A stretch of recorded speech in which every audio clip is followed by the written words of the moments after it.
Well, James, we're back here in Thanksgiving Thunder, baby. Thanksgiving Thunder 3, I might add here. 3 years in a row. Is this year going to top last year? I got a gut feeling it will. Oh, yeah, it's going to be a good match. Let's listen to Dylan, Mr. Seasmore.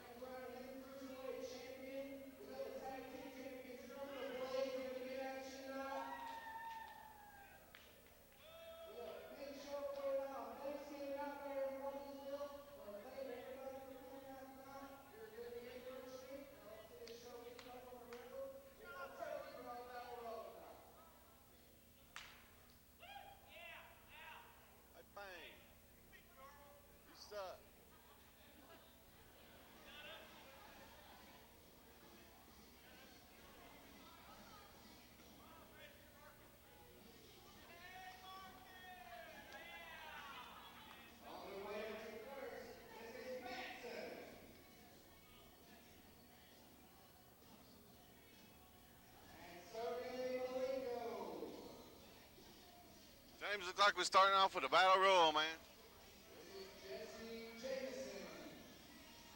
Not to be confused with Jenna, I might add. But I would say, Steve, that the winner of this battle royal would probably stand a good chance of maybe getting a title shot at any title somewhere down the road. Yeah, possibility, James.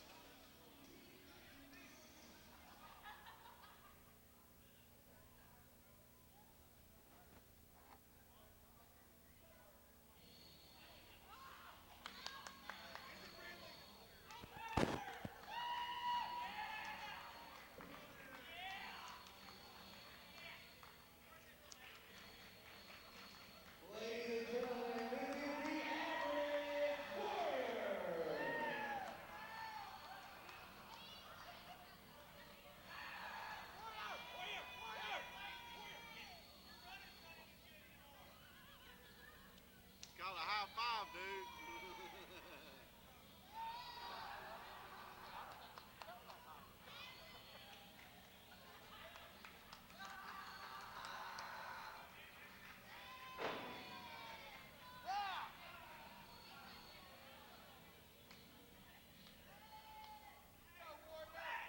Well, Dylan, I thought you'd be in this. Ain't this a turkey battle royal, man? This right here is the Turkey Brawl to kick off Thanksgiving Thunder, number 3. 3 years of history right here, all wrapping up right here. Turkey Brawl, and open it up. We're going to open it up with the first ever Turkey Brawl Battle Royal right here in the PWF. It looks like we're kicking this action off hot and heavy. Sergey Malenko and the Average Warrior. Loverboy Lynn making his PWF debut here. Average Warrior with an average splash. Sergey Malenko with a kick to the back. We got Manson also making his PWF debut. Jesse Jameson making his Rogersville debut. We got a lot of great action coming up for you here tonight. We're going to crown the first ever Cruiserweight champion. We got a big heavyweight title match. Every championship in PWF on the line tonight, James. One hell of a card. Pardon my language here. Thanksgiving Thunder 3. James, I don't mean to interrupt you, but we just lost Loverboy Lynn. That's one person eliminated. We lost Loverboy Lynn. No, wait a minute. Now, he if must not have went over the top rope. Okay. The basic rules of a battle royal is that in order for you to be eliminated, you got to go over the top rope with both feet touching the floor. That's right. Now, I'm going to go on record here, Payne. I'm going to say Sergey, given that, he's got that tough training regimen. And we got one eliminated. He did go to the top rope. He did go. Sure that was. Oh, who do we got here? Manson has been eliminated. All right.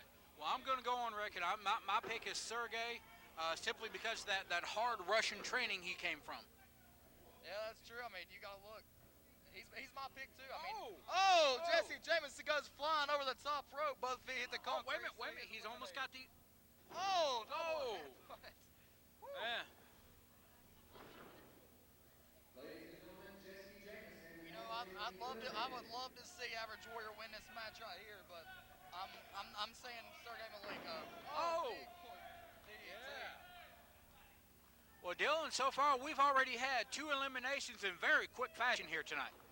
You got to think this Turkey Brawl match, if for nothing, is just to move yourself up in the standings here for a championship. Ladies and gentlemen, Loverboy Lynn has been eliminated. Now, correct me if I'm wrong, Dylan or Payne. The winner of this battle royal does he become like any sort of contender for any title that we might have? I'm not really for sure. No. All right. You got big mouth now. Let somebody else have a mic for a minute, man. Come on. This is a turkey brawl, man. This is one and all turkey brawl. Who's gonna be top turkey, Dylan? I'm not sure who's going to be the top turkey right here. It looks like well, I can guarantee it's going to be Sergey or the Average Warrior. From the momentum he's got, it very well could be the Average Warrior. Sergey Malenko's working on him. Could he get him, James? He looks like, oh, wait a minute. Whoa, yes. Sergey Malenko has won the battle royal.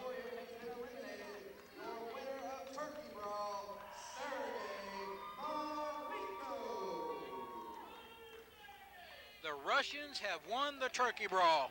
I never thought I'd see the day that would happen. Sergey Malenko definitely proved something with a win right there, Alex Payne. Stupid Italian. That Italian cheated.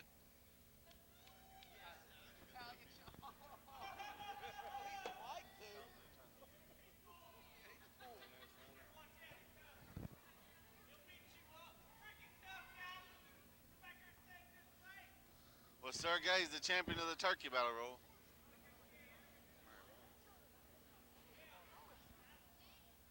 What do you think about it, James?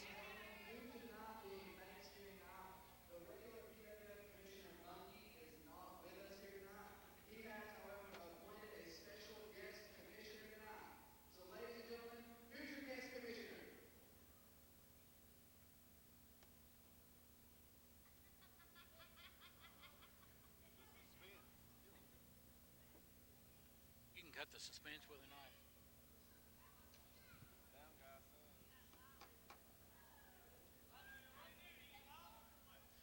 Well, we're still waiting here for the one-night commissioner here. We have no... What? Hey, that's familiar music here. We haven't seen this guy in, like, what, a couple of months, Dylan, maybe?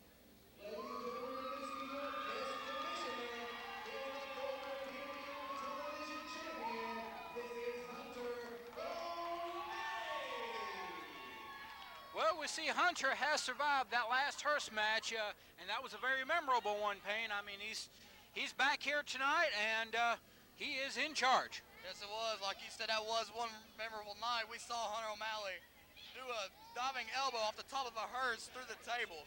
I mean, it was an amazing match. Man. Now, Dylan, it's good to see Hunter back here. We haven't seen him since the hearse match, but let's see what he's got for us tonight here.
acting commissioner for the night, Hunter O'Malley, definitely shaking the core here in PWF.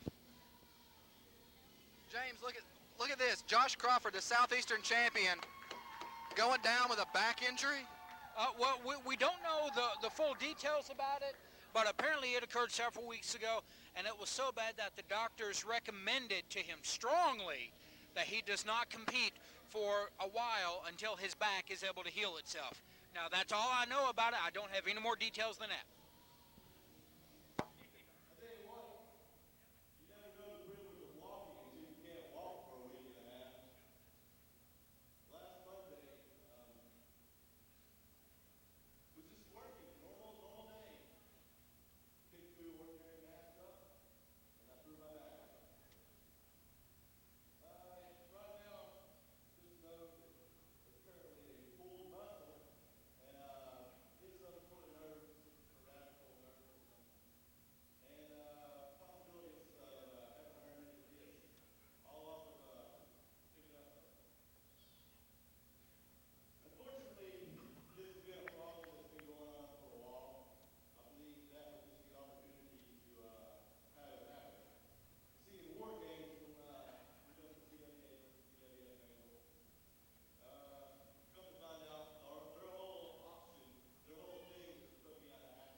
Say professional.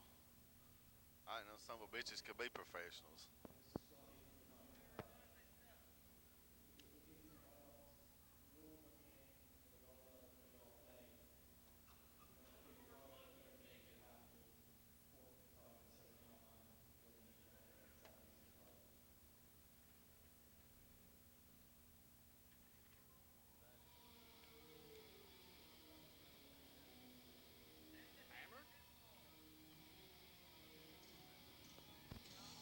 This right here is a very unexpected visitor. Is it it seems like, boys, it seems like to me every time something special, a heartfelt moment is going on here in the PWF, this douchebag right here, no, it's not Travis Dykes, it's Hammer, has to come out here and do this crap. It sickens me. Oh, it definitely does me too, but don't forget, there for a little while. But don't remember, Josh Crawford. James, I'm cutting you off right here. I tell you, Crawford better watch out with the modern day superstar in there. He might have more hurt in his back in a minute.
still going to have our Southeastern Championship match just the way it was planned, boys.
What breaking developments Hunter O'Malley has given to us tonight.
The fans are demanding it. What's Hunter O'Malley going to do?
Yes, it is.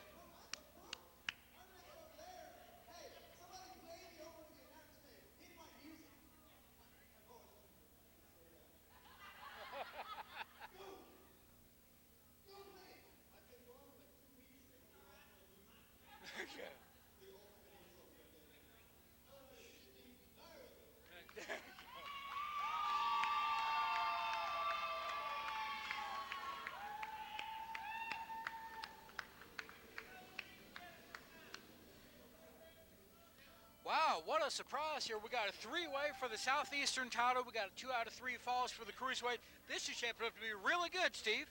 I tell you, James, it's going to be interesting to see how Josh Crawford handles it. I mean, he's got Freddie, bust him to the ass, you know. I mean, Freddie I can understand, you know, but when there's money involved and there's gold involved, you know, Freddie could change a little bit.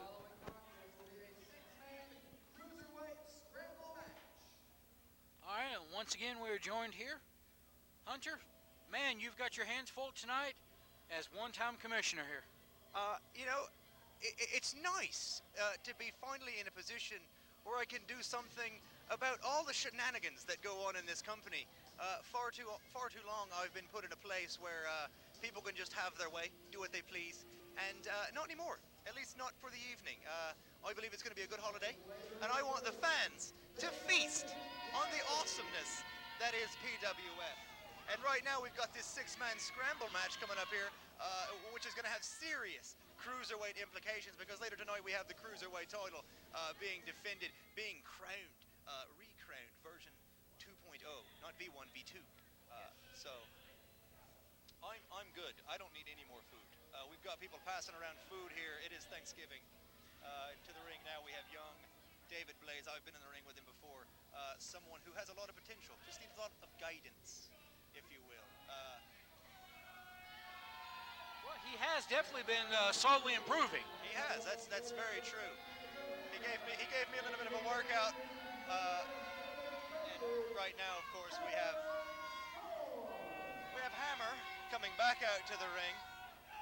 You'd think with the amount of times that he walks from the door to the ring to the door to the ring, he would actually lose a little bit of weight, but it's not true. Bringing out Southern Storm, the former tag team champion, for all of, was it 39 seconds? Something like that. Yeah, it was very short.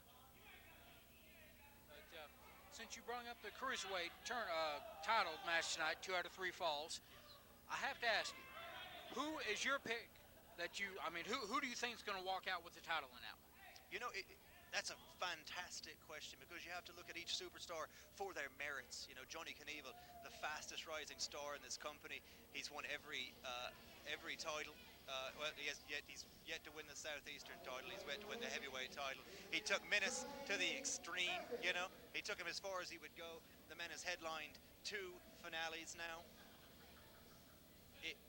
He's an exceptional wrestler.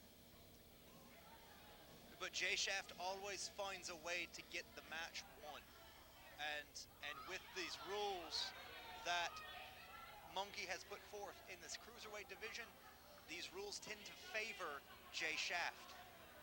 Of course, he's going to have to win 2 matches tonight to get that title, but still yet. I believe with the rules in place, Jay Shaft has a very large advantage due to his past as the hardcore champion. Oh, this is very true. And one thing you can't discount from either guys is their stamina, because this is going to be 2 out of 3 falls. This could easily go 30 minutes or so, or longer. So both guys are going to have to absolutely be in shape. They're going to have to bring it tonight. Absolutely. Let me stop you right there, because Dustin Cobalt, or Aluminum, has come back to the PWF. He is a part of this 6-man scramble, whether we like it or not. If God knows, if I'd known that ahead of time, I might have stopped him from entering this thing. Monkey, bad call. Bad call, Monkey. Yeah, but now, maybe it's just where I've got one good eye, Hunter, but it looks like he's got the eyebrows back again. That's always good. That's always a plus. Let's just hope he doesn't hurt himself tonight. All right, we got the returning Matt Storm. Now, the last time we seen this guy, he lost a loser leave town, and that was, what, 6 months or so ago? I mean, that was a good while back. And now he's back. He looks to be in wonderful shape, and, you know, he could be back with a vengeance in this match. That's absolutely true. Matt Storm has trimmed down, lost a lot of weight, gotten in a lot better shape. Let's just hope he doesn't follow around with you know, the posse that he was around before. Those, you know, feckless thugs, the Fallen.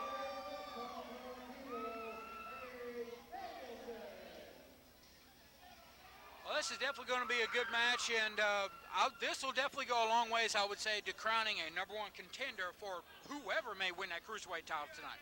Absolutely. I mean, if I feel so inclined, I can make the winner of this match the #1 contender.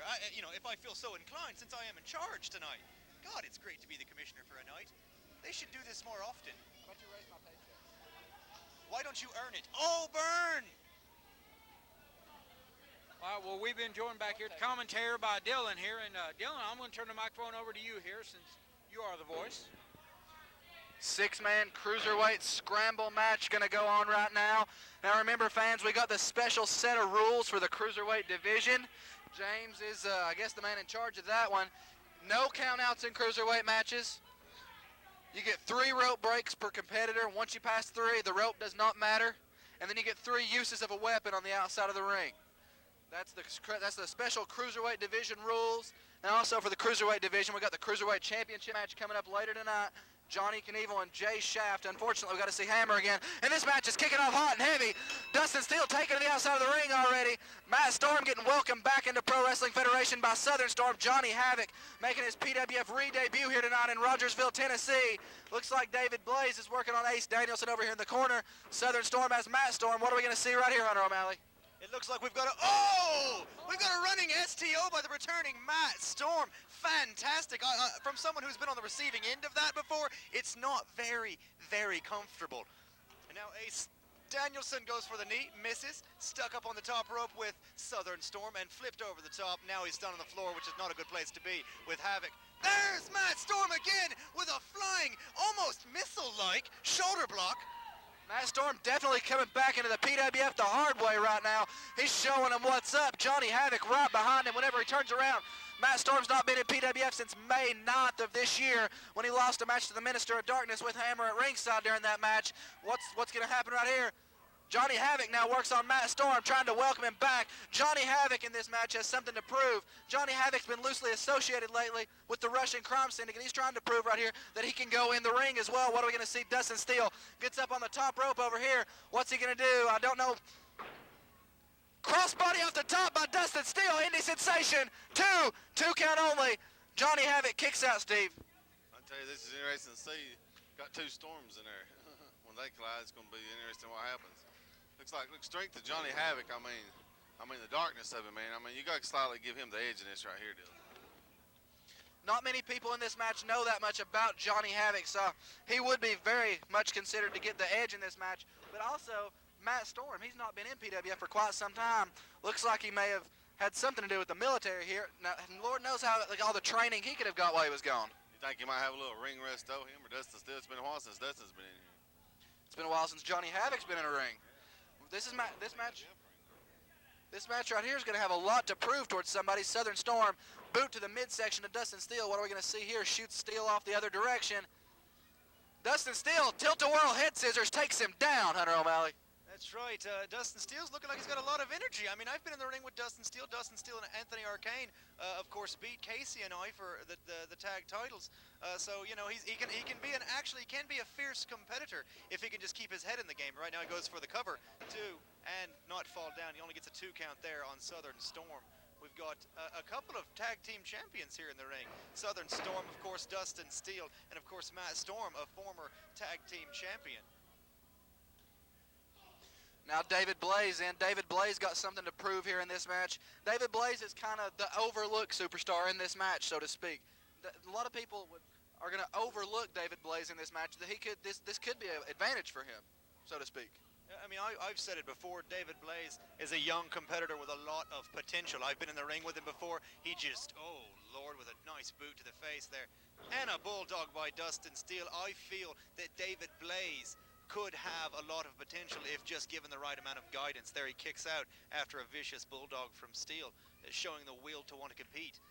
And Steele hitting the ropes, and of course Hammer getting involved. That's something you got to look at with Hammer at ringside. Hammer's also going to be at ringside 2 more times, it looks like tonight. Wizard by David Blaze! What's he going to do? Is he going to get the cover? 1, 2, 3! Dustin Steele eliminated. David Blaze. Matt Storm now in. Matt Storm opening up. Big European uppercut by Matt Storm right there. Matt Storm's going to come in here. He's got these mystery. Could we see some eye rake by David Blaze? David Blaze kind of coming into his own as of late, sort of, so to speak, here in the PWF. Running STO by Matt Storm out of the corner. Matt Storm should have went for the pin right there. He should have went for the cover. He's going to go up to the top rope, Hunter O'Malley. I believe he's setting him up for something more. We haven't seen it here. Oh! Houston hangover by Matt Storm. 2, 3. Cruiserweight action, hot and heavy tonight. It's fantastic. Of course, David Blaze showing a little bit of fire, like the joke, but he burned out a little too quickly there. Matt Storm dropped him with the Houston hangover in the running. Oh, come on now. You're going to make fun of the military in an armory. That's not very smart, Fatty. That isn't really smart on Hammer's part. Johnny Havoc and Matt Storm now in the ring. We haven't seen these two in a PWF ring. Quite some time hip toss by Matt Storm. Johnny Havoc on the receiving end of it. Whoa, arm drag there by Matt Storm. Matt Storm definitely improved. I'm not sure what has happened to him during these, I'd say, 6 months away. I'm not sure what's happened. He's got a short arm scissors applied in the ring right now. Matt Storm has definitely had some training, James. Well, that is very true, and I got to tell you, he has really impressed me. But speaking of impressing, with that kick, even though he's already eliminated, young David Blaze really, I mean, he definitely got my attention with that. Now he's still got the arm hooked on Johnny Havoc. Matt Storm tag made into the punk rock hero Ace Danielson. This is the first we're seeing of Ace as the legal man in this matchup. Ace Danielson come very close to making it to the second round last week in Kingsport in the Cruiserweight tournament. Just comes up a little bit shy, losing to Johnny Knievel first round. Johnny Knievel is a TV champion. That's not a shame to lose to him. Now Johnny Havoc has the arm hooked right here. He sort of got a hammer lock sort of applied, Steve. Yeah, looks like got a blind tag from Southern Storm right here. Oh, big old mixed section bucket from Southern Storm. We got 2 Storms again. Looks like he's out for rope. Oh, beautiful Southern Storm. Southern Storm, something to prove in this match. He's trying to prove. Southern Storm, I'm not going to call him old. Southern Storm's definitely the veteran in this match, and he's trying to prove that he can still hang with these people in this Cruiserweight division. Now imagine what it's going to be like in the camp of Southern Comfort if Jay Shaft is to win this Cruiserweight tournament tonight. You know, it will not be a good place in the PWF if we have to deal with Southern Comfort, with Jay Shaft walking around with the title, and if MDS were to win later on, it would also not be a very good thing with Hammer walking around with that many people that have gold. Oh, with a great slam there by Southern Storm. Only gets a 2 count on the punk rock hero. Danielson kicks out. Did you like the emphasis? Ace Danielson comes back out of it. Spine buster by Southern Storm. 1, 2 count only. Ace Danielson kicks out. This match, as you all was pointing on earlier, could prove very potential abilities here for the winner of this match to get a Cruiserweight Championship shot in the near future. That's right. I mean, I've even threatened to name the winner of this as the #1 contender. I mean, I can do that. If you feel so inclined. I can.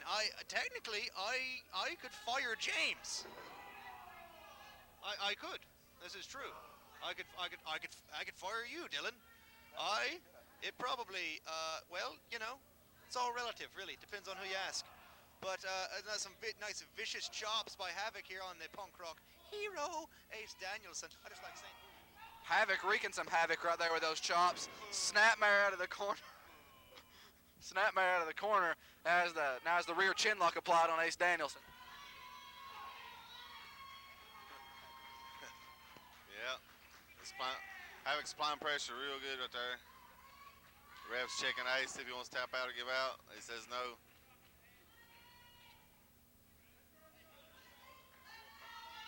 Still applying pressure. Finally, Ace gets up. Oh! Big chin drop by Ace Danielson. Off the rope, what's he gonna do? Oh, Havoc picks up, big spine buster. Can he go for the pin? Go for the pin, baby, come on. Come on. Man, look like he can win for the pin. Look like he can win for pin, Dylan. Southern Storm now in. It's Thanksgiving. What's he gonna do? I believe he's gonna pull the wishbone. Let's see who gets the wish. Oh no, he just drops the leg instead. Southern Storm still has that leg. Beautiful spinning leg drop, I guess you could call that. I'm not really sure. Southern Storm, very good in the ring. He's Southern Storm's a great athlete when it comes to this ring. He's going to bring a lot to this cruiserweight division as he locks in a figure 4 lead lock.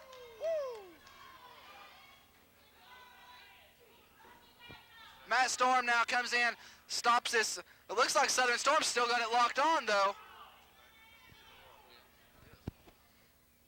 James, we've had some great action here. What do you think about it? Oh, God, this has been back and forth, but I'll tell you what, it looks like Southern Storm has negated a lot of the high flying that Ace Danielson can do. I think it's a good game plan. Southern's Always putting his damn big mouth in. I tell you, can't get nothing in edgewise from him. Southern Storm. Well, we got some tension going on here tonight. Hunter, you may have to do some finding or something like that between these two tonight. You know, I am always a fan of competition.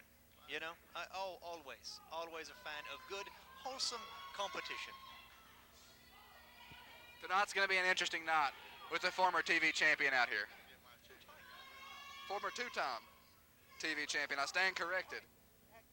And two-time tag team champion. Winner of the red carpet rollout. And rookie of the year. I do not want to get fired. I'm going to listen to what he says. As soon as you quit kissing butt, Dylan, let's get back to the ring here. Here goes Ace Daniels off rope. What's he going to do? Oh, misses a clothesline, backs up. Oh, big knee by Ace Danielson. Beautiful leg lariat right there by Ace Danielson.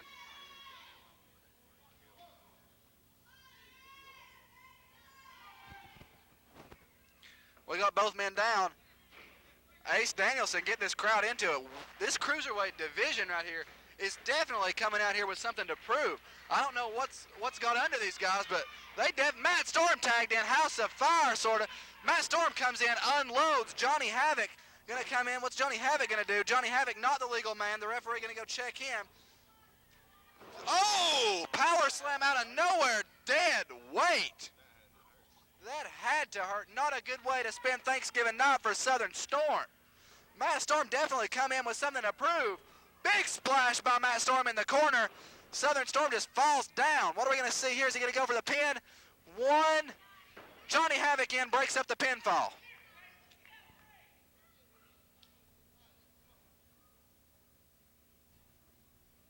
Matt Storm, of course, not paying attention to... Oh, Storm chasing him down with a chop. I mean, we've seen some impressive feats from Matt Storm this evening, including that just wonderful display of power there. Now that he's been gone, he literally picked up Southern Storm, every bit of him, and dropped him. But now, stuck in the corner, being chopped by the makeshift team, if you will, in this match of Southern Storm and Johnny Havoc.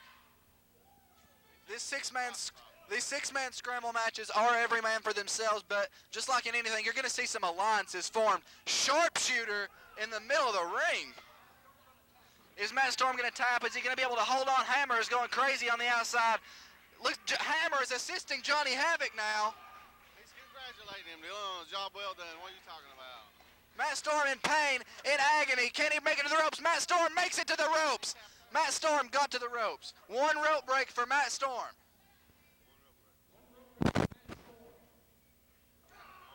Two remaining. Johnny Havoc definitely coming in here. He's being impressive in this match so far. That's you know, it's something that you have to do, and it's what Monkey and I want the cruiserweight division to be, and that is definitely above and all impressive. We've got a lot of competitors out here that are trying to break through the glass ceiling, if you will, to get their name out there. Oh, and right now, Ace Danielson, I don't know if he's really helping or hurting Matt Storm in this every man for himself match. This cruiserweight division is definitely inventive. It's definitely going to have an impact, and it's definitely something nobody else is doing. That's why we said it. Josh Crawford came out here earlier as Matt Storm just the boot to the back by Southern Storm. Southern Storm hit him in the back with that boot right there. It looks like his knees, I don't know, Matt Storm, he's in a bad way right now. But as Josh Crawford came out here earlier and said, we're the best federation there is. No one is better than us. We proved that in WrestleFest. We can out-wrestle anybody there is, as Southern Storm has proven that right now. And these guys are definitely going to prove that every time you're going to see a cruiserweight match, just as any other match you're going to see. That's absolutely right, and I've always said it doesn't matter what you wear. I mean, we've got Matt Storm out here in a pair of camo pants and a t-shirt, and we've got Ace Danielson wearing God knows what the hell does he even wear? I do know that he's wearing some really awful tattoos. That's just a joke between Ace and I. I like to pick on him. But now Southern Storm throws him off the ropes, and oh no. Oh! Ooh, drops him right there. Eye of the Storm. 2, 3. Matt Storm eliminated. It was an impressive re-debut from Matt Storm. He definitely is someone that has a lot of things to prove left, to do in this company, showing that he's got great potential now that he's returned and refocused himself and gotten away from the Fallen. He definitely impressed in his re-debut. Ace Danielson going to come into the ring right now. It's going to be Ace and Southern Storm. Ace Danielson, Southern Storm both lost in the first round of that Cruiserweight tournament we had last week in Kingsport. Southern Storm with a vicious boot right there and some punches to the side of the head. Southern Storm definitely rocking the world of the punk rock hero, so to speak. Now he's got him choking him right there. Now, is this going to count for a rope break, Hunter? I think that's just plain illegal. So no, that's breaking the law. Well, not, like the law, like the cops are going to be like, no, stop that, because, we're running around and punching each other, and I think that's illegal too. But they turn a blind eye to a lot of wrestling. But, oh, swinging neck breaker by Southern Storm on Ace Danielson down. Oh, a very lackadaisical cover, and because of that, Ace Danielson able to kick out. We might have had a 3 count there. Southern Storm got a little cocky, didn't hook the leg. As you know, hooking the leg puts more pressure on the shoulders, makes it harder for you to kick out. The wrestling professor here, Hunter O'Malley. That's right, a lot of people don't know this, but I am a physicist. Not really, I am an alcoholic, I believe is what they're called. Where'd you get your PhD in that for? My PhD, it's a little place called McLaren's Pub. He's a beer assist. He's a beer assist. It's like Johnny Havoc worked over Ace Danielson. Ooh, Southern Storm coming in with a clothesline out of nowhere. Boots in the midsection. I don't think Johnny Havoc was expecting that, Dylan. Don't look like he was, and we're seeing an implosion of the makeshift alliance here. Southern Storm tried to take him down with a clothesline. Johnny Havoc's a very large man. It doesn't work. Oh, so Southern Storm, DDT! Right there, Southern Storm knows how to chop the tree down, so to speak, as he drops the knee right across the face. That'll de-hulk anybody. You said it, not me, Steve.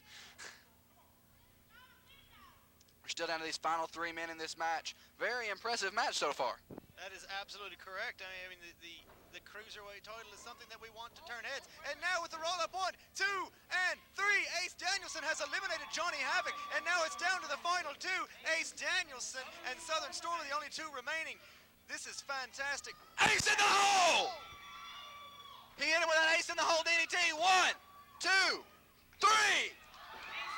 Ladies and gentlemen, Ace Danielson has done it. He has pinned Southern Storm. He took out Johnny Havoc. Punk rock hero Ace Danielson has pulled off the win with an ace in the hole. Impressive. The odds were stacked against him late in this match with the makeshift alliance that eventually imploded all over itself. I know, right? I came up with it. Makeshift?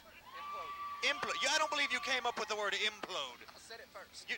No, you didn't. Someone eons ago said it before you. I said it first tonight here at this table. No, I got out of my car when I arrived and I said implosion. It was the first word I said. Don't question me. I'm the commissioner and I will fire you. Shut up. You didn't invent anything. Ladies and gentlemen, the winner of the match, the punk rock hero Ace Danielson. Now go celebrate with your fans and your bad tattoos.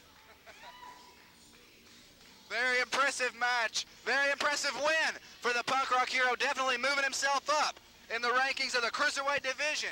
I'm expecting great things coming here in this match.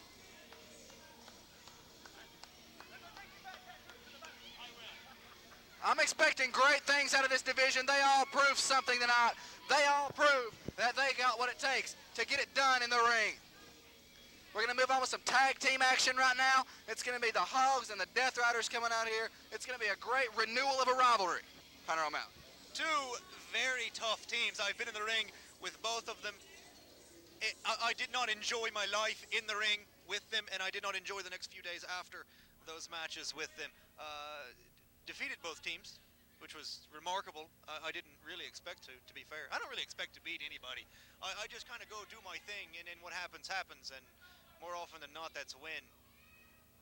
Somehow, it's your alcoholicness coming out. To be fair, I pass out, and I'm on cruise control a lot. So, the fates have been kind to this buddy. Steve, these people right here are two of your favorite teams. You got a favorite in this match?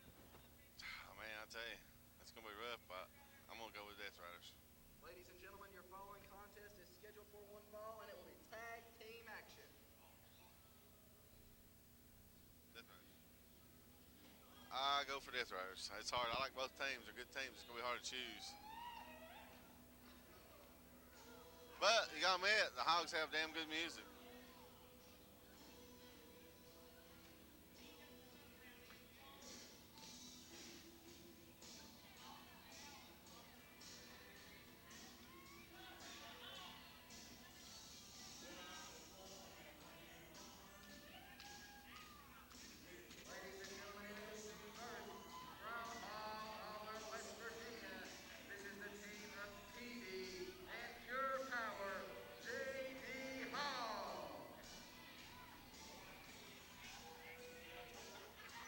We haven't seen PD Hogg in action in quite some time. We didn't see JD Hogg in action last week. We had that Cruiserweight tournament. Speaking of which, we're going to see the final match of it later tonight. JD and PD, they've never held tag team gold here in PWF. This match could be proving for them, and they ends up getting that.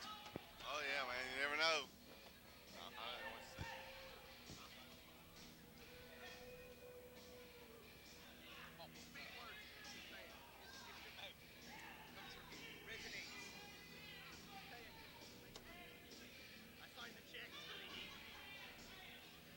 Speaking of this team coming in here, we've went on numerous epilogues about how tough this team is. How many tag teams have held from all over the world. Never discount the Deathriders. One tough tag team. That is absolutely right. They are very, very tough. I mean, you've got Chick White, who's just a madman in the ring, okay? And Crunch is just an immovable object, okay? I've been in there with both of them, and I had to go in there, and I was lucky enough to go in there with someone like, you know, the Rage himself, Mike Blade. I believe that's the only reason why I'm still alive today. I had Mike Blade on my side. But these two teams are two teams of hard hitters that are not afraid to do what they have to do to win the match. And it's worked to their advantage for the most part here in the PWF, and I expect it to continue to work to their advantage. I mean, if it ain't broke, don't fix it. You may not agree with their methods, but their methods get things accomplished.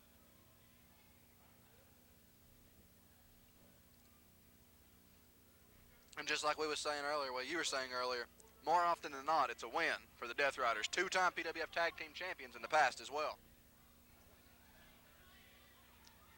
20-minute time limit on this match right here. Looks like we're going to have PD starting this match off here in the ring.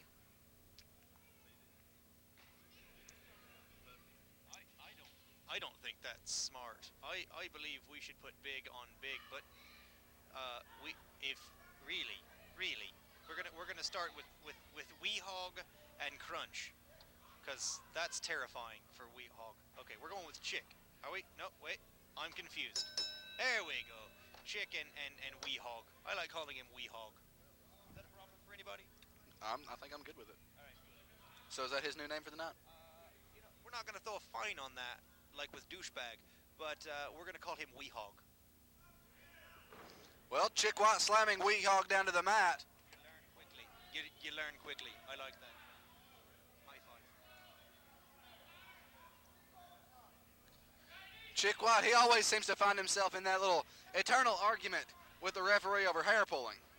Take it from someone who wrestled him, and at the time did not have hair. He still found a way to pull my hair. I came in with tweezers or something, grabbed a hold of wee follicles, and jerked them down to the ground. Always pulls hair. James is too busy laughing over there to commentate right here. Chick White has a side headlock applied on PD Weehog. And a throat thrust right there. That thumb right to the Adam's apple of the throat. That's definitely gonna hinder him a little bit in this matchup. I would assume so. I can only assume that the Adam's apple is important in wrestling.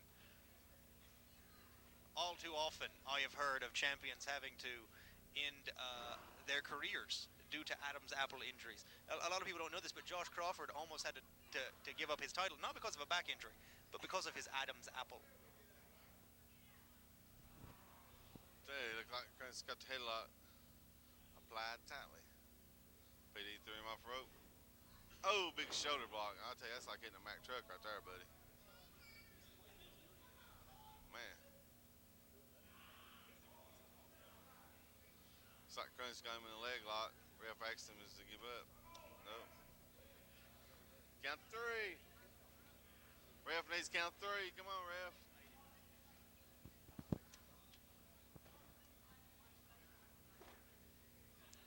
Crunch has that ankle.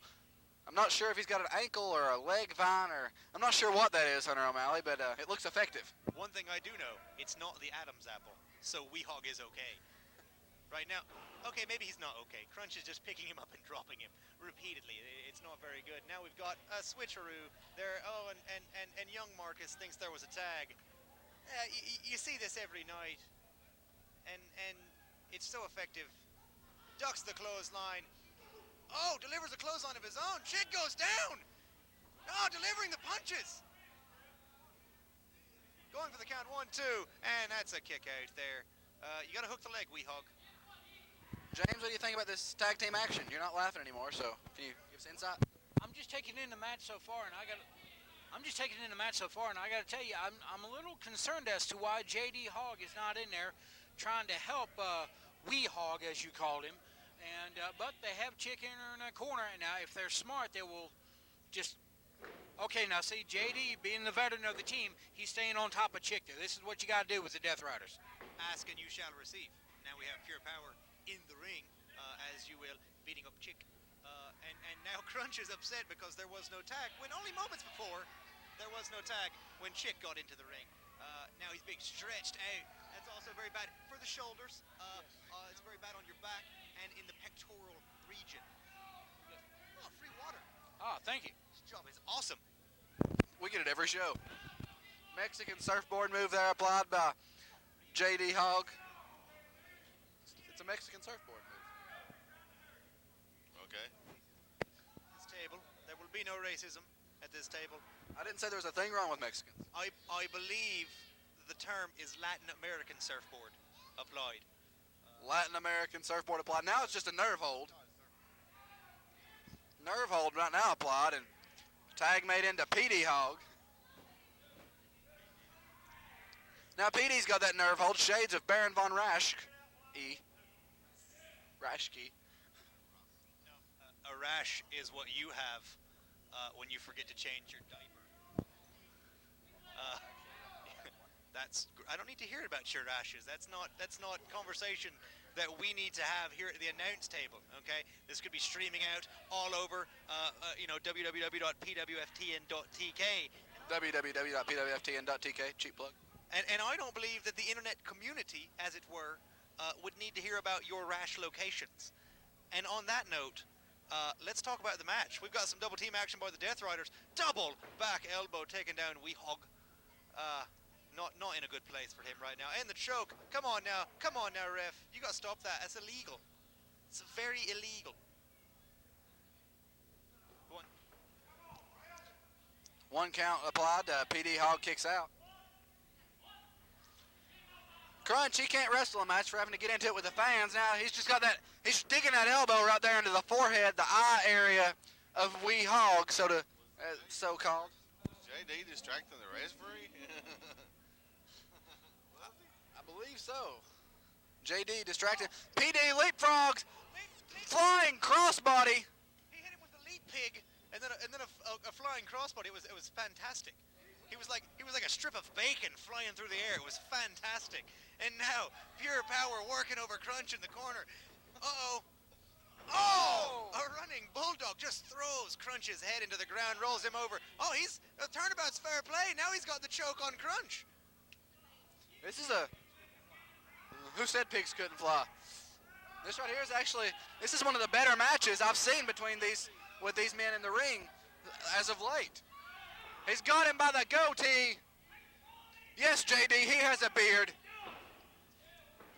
Now shots to the midsection right there. JD with some straight boxing jabs right there in the corner, just unleashing those soup bones. The referees and JD Hogg don't get along at all. This is a very true statement.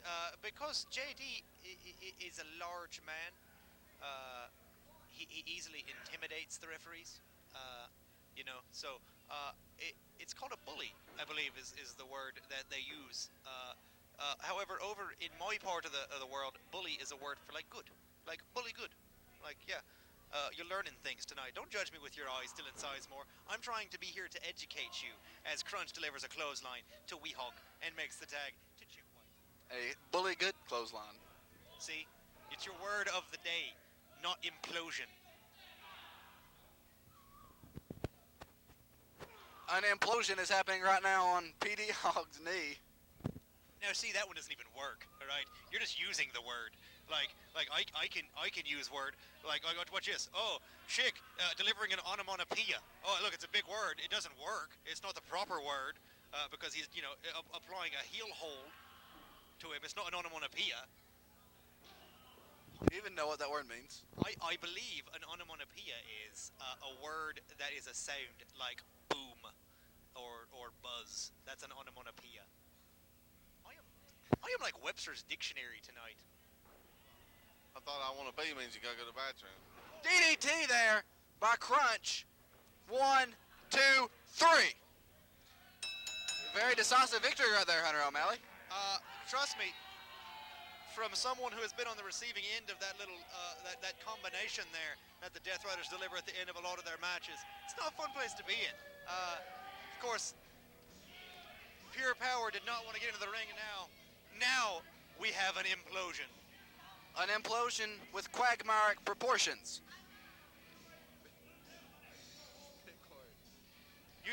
Leave the big words to the professionals. We're all professionals here. Oh, JD taking him to the, oh! Chop shop open for business. Snapmare out of the corner. JD just lights up the chest. This is like Saddam Hussein and Osama bin Laden coming together with the Deathriders and one of the Hoggs working together. This is not good for anybody in the PWF locker room, James. Well, you know, in the past, both PD and JD have had their differences over the hardcore title, and it's a pure power bomb. That is actually a very impressive sit-down power bomb there. Pure power bomb. Take notes, Dave Batista. That's how your finisher is supposed to be done.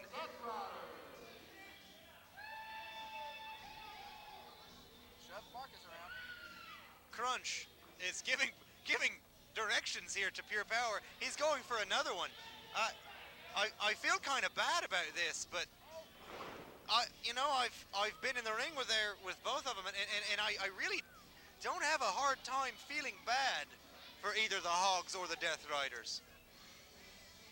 Now Marcus is, oh, come on, don't throw the ref around. It's uncalled for.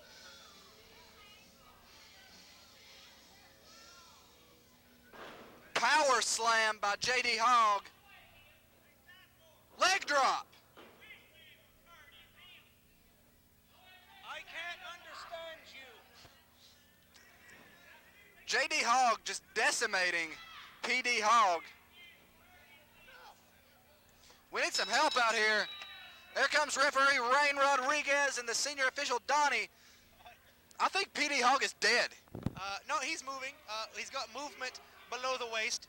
It's always good to see. And I just want to say this again, Rain Rodriguez. It's like the most fun name in the world to say, Rain Rodriguez. Oh, now Rain Rodriguez is getting in a fight. A verbal exchange, if you will, with Pure Power. They're going to have an implosion. So help me God. I will hit you with the back of my hand, Dylan Sizemore.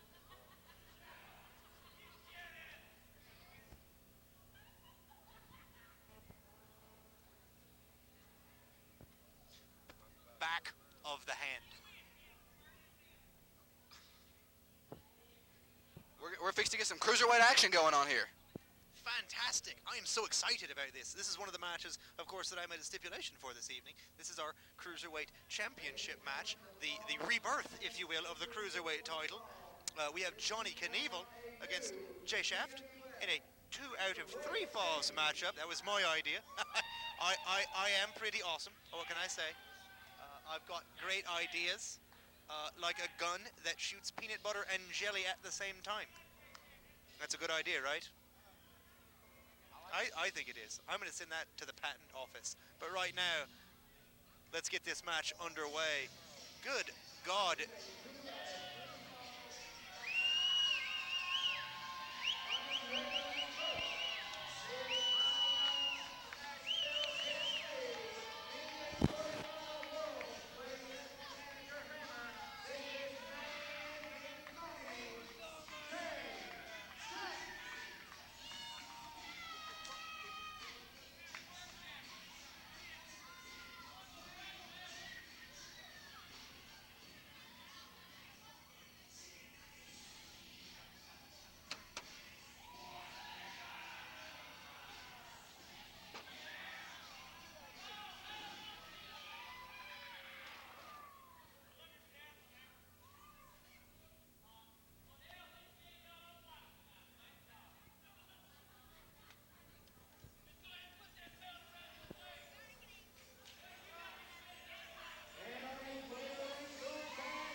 Ladies and gentlemen, it is Johnny Knievel rocking that television title. I like it. I've seen that thing before somewhere.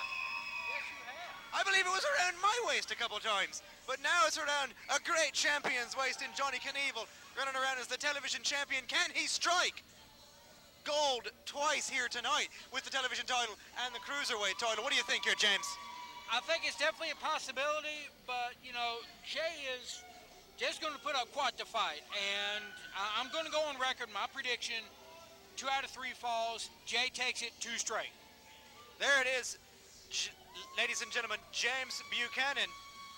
I believe Johnny Knievel just threw a bead set over here to Dylan Sizemore, and I can only hope that Dylan did not have to show off his breasts to get that, because God, I don't want to see anywhere else that you might have a rash. But yes, James Buchanan has said that he believes that Jay is going to take it in 2 straight falls. What do you feel, Dylan? Who do you think's going to win this match? I don't think it's going to be 2 straight falls for Jay Shaft. I think Johnny Knievel is an excellent competitor in the ring. That's how he's got the TV champion. He defeated Douchebag in Sneedville, Tennessee to win that belt. Moonsault backflip into the ring for Knievel. Knievel's a former Cruiserweight champion. If Jay Shaft wins, it's going to be 2-1. Quit stealing my stuff. Gimmick infringement. Where are you, Ace Danielson? PWF Cruiserweight Championship will be on the line in this match.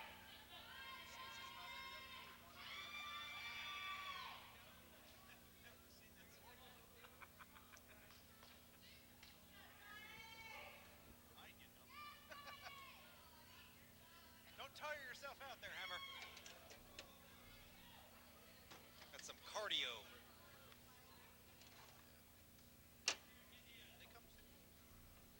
Here we go, ladies and gentlemen. The match begins as Rain Rodriguez checks out the competitors to see if there's any illegal weapons, because while they may be able to use weapons at ringside, they are not allowed to bring weapons down to the ring themselves. Is that correct, James? This is very true. For an example, you can use the stairs outside. You can even get a chair from the audience and use it. That's correct. And if they so choose, they can go over to the concession stand and hit each other with an egg beater, but they can only do it 3 times. This is true. Lock up in the middle of the ring. Jay Shaft pushes Johnny Knievel back into the corner. Oh, and of course, we don't get a clean break from Jay Shaft. Nothing's ever clean with Jay Shaft, especially his STD tests. Straight from the mouth of Hunter O'Malley. Johnny Knievel shoves him back into the corner. Now, the way these men got here, Jay Shaft, he defeated the Average Warrior and Jesse Jameson last week in Kingsport. Johnny Knievel, he defeated Ace Danielson and Cody Blade last week in Kingsport to make it here tonight. Who's going to defeat the other one?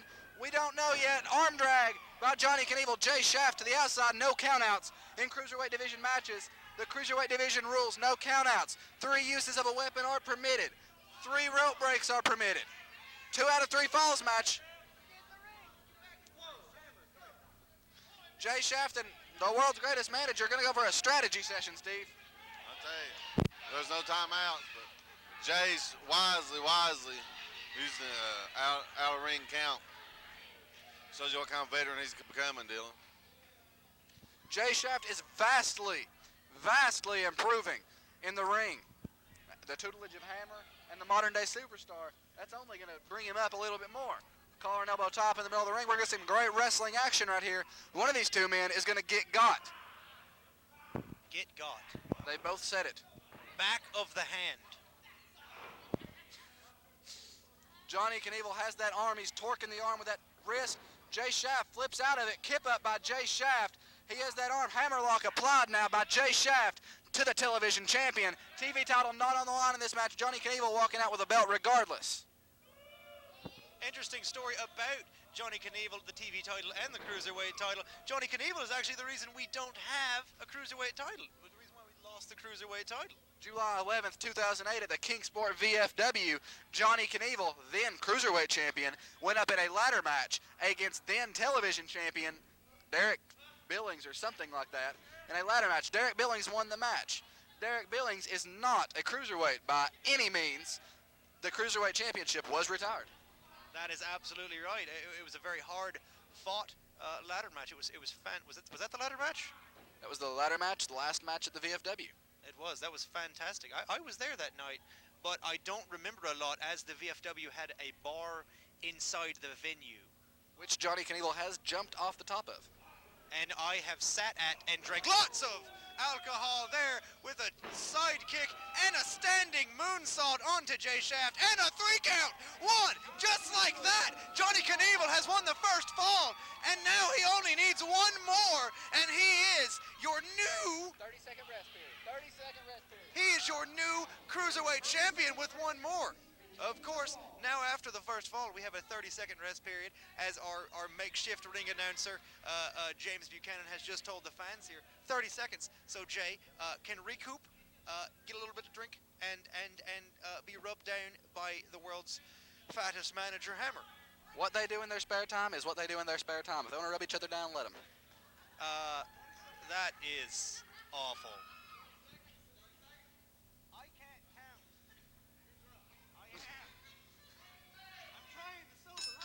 Ring the bell. It's been 30 seconds. 30 seconds rest period. We're off with fall number 2 right now. Johnny Knievel gets 1 more pinfall. It's over, and he's your Cruiserweight champion yet again. Jay Shaft going for his first title since he held the Tag Team Championships for 45 minutes. See, I'm used to people holding the hardcore title for 45 minutes. Whoa.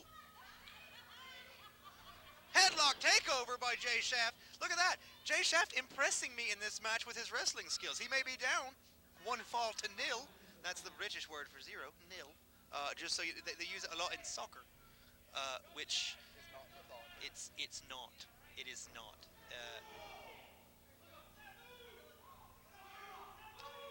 Jay Shaft, Johnny Knievel trying to outsmart Jay Shaft.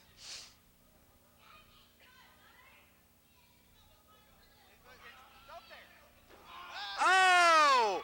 Johnny Knievel definitely outsmarting Jay Shaft in that one. Cruiserweight division full of surprises. This will be your last Cruiserweight match for the night. When we come back, we're going to have 3 championship matches. We're going to have the Southeastern Championship. We're going to have the Tag Team Championship. Then we're going to have the Heavyweight Championship. And definitely heavyweight in that match. We have got the minister. Oh! A jump through leg drop on Jay Shaft. 2 count right there. Johnny Knievel is 1 second away from winning the title again. Jay Shaft sends Knievel off to the other side of the ring. Oh, big clothesline right there. Devastating clothesline right to the jaw. 2 count only. Johnny Knievel kicks out. I thought Jay Shaft was fixing to tie it up right there. Jay Shaft gets a win right here. We're going to go to a 3rd fall. We're going to go to sudden death. Drops the leg. 1, 2 count only. What a great match we've seen so far, Steve. Who do you think's got this fall? I don't know. I tell you, it's like I said, 3 count anytime, 3 seconds all it takes. But I'm pulling for Jay Shaft, man. Looks like Jay backs him up, throws him in the corner. Johnny Leapfrog gets him up. What's he gonna do? Oh, Jay Shaft throws him on top of the ropes. Man, it has to hurt. Oh! Jay Shaft with some innovative maneuvers right there. That was the word I was looking for earlier, innovative. Jay Shaft innovative right there, 2 count only. Jay Shaft rebounds off the middle rope into an elbow right there. Jay Shaft definitely impressing some people here tonight. Johnny Knievel, whoa, tosses Jay Shaft to the outside of the ring, and Knievel's going to take this opportunity to readjust his wardrobe. Because God knows we don't want another incident where he loses his pants. And take it from someone who wrestles or wrestled, make that past tense, in fantastic ring gear like camo shorts. Up! Oh! Knievel misses the suicide dive and eats some cold, hard armory concrete right there on the other side of the ring. I didn't see the exact landing, but the way he flew through the ropes, he could have landed on a shoulder or a head, the way he went through those ropes. And of course, Jay Shaft quick right back to work on him, dropping some chops on Johnny Knievel. Of course, no count out. So Jay Shaft is taking full advantage of this. Now they're trading blows. As you know, ouch. As you know, the Cruiserweight division, high risk, high reward, that time did not pay off for Johnny Knievel. But he has somehow managed to get the upper hand, throwing Jay Shaft into the ring post and now stomping on his face right here in front of us. Johnny going after a chair. Johnny Knievel has a chair. This will be his one weapon uses if he uses this chair. Just an Olay kick right there on the floor. He's gonna sit him in the Olay kick setting up right here. Wait a minute, whatever. Olay!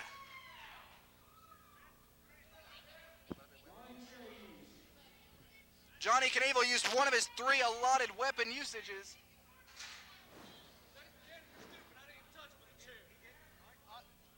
That's true. He did not use him with the chair. He was merely sitting in the chair. So as commissioner, I will say he did not use a weapon. James, correct usage. That's true. James Buchanan is stupid. Oh, big kick to the side of the head. He's going to sit him in the chair again. He's setting up for another one. Going to go to the well one more time. Olay! Olay follows right through right there in front of some fans right there in our little entrance section area. Eye rake right there. That's a weapon use, James Buchanan.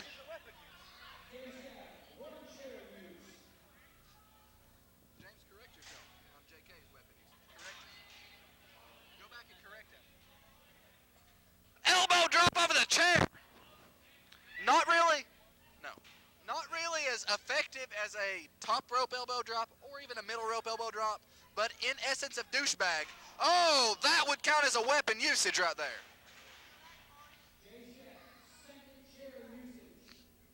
One more weapon use and Jay Shaft will be disqualified. One more time, isn't he? See, Monkey, God love him, doesn't think very clearly with his... Oh my! Wow! Springboard! Springboards back into an elbow right in front of the table. I thought we were fixing to get took out right there. Taken out, and it's all right, Dylan. I understand you can't use your words very properly when something amazing happens. I just want to throw this out there. Dylan Sizemore just said, oh my wow. Wow, Dylan Sizemore, you certainly are a wordsmith. You are a master of words. Right here in front of us. Oh! Back body drop right here on the concrete floor.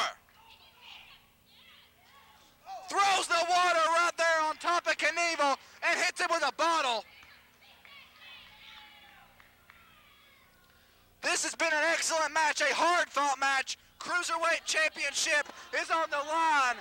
Jay Shaft moving that table. I don't like the looks of this one bit for Johnny Knievel. Crowd behind Knievel solidly. He's got him on that table. He's punching him on that table. Is he going to put him through this table right here? That's a steel reinforced table, James. I would assume that if he's able to, that would constitute that he would be all out of his 3 weapons usage. That would be the third. He just said the people don't deserve to see that and just shoves him back to the floor. Man, the intensity in this match is off the charts. Yes, it is. These two men want. These men want and have a desire to get that Cruiserweight Championship. Which one's going to be able to do it? Knievel shoves Shaft's shoulder into that ring post. Trust saying shove Shaft's shoulder 3 times in a row. What a match we're seeing, Steve. I tell you, it's been awesome right there. I thought Knievel was going through a table for a moment. 619 top maneuver. I believe that would be called a 4-2-3 in this area code here. 4-2-3. I stand corrected. I would think. Let's go with that. Oh, yeah, sure, why not? However, keep in mind. Oh, no! Oh! My God, what happened there? Boot to the devastating boot right across the midsection. He got slobbernooked. He got slobbernooked, Dylan.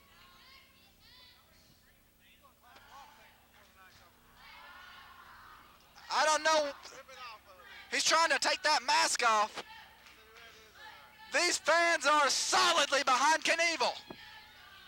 That's right. Take it from someone who's actually been in the ring with Johnny Knievel. These fans, when they get behind him, empower him, if you will. They give him more energy to do what he has to do. And right now, he's trying to throw him into the fans. The fans are desperately trying to get out of the way. Thrown into the chairs. Jay Shaft thrown into the steel chairs. Johnny Knievel quickly after him.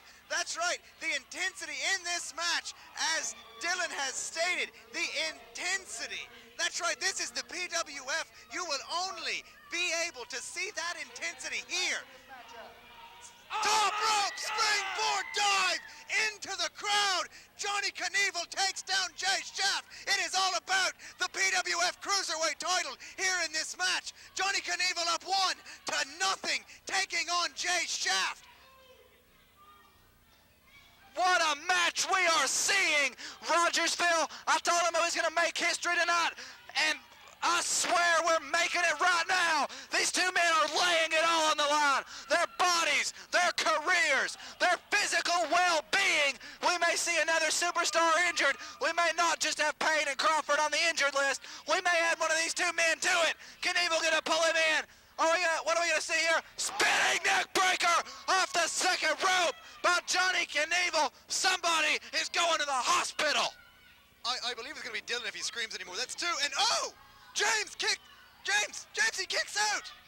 Jay Shaft is kicked out. Jay is staying alive in this match. With staying alive with 2 is the baseball term. He's only down 1, but 2 strikes on Jay Shaft. How does someone kick out of that vicious neck breaker, which came after that low blow. There's a roll up. The referee is in place. 1, 2, and 3. There we go. We have evened the score.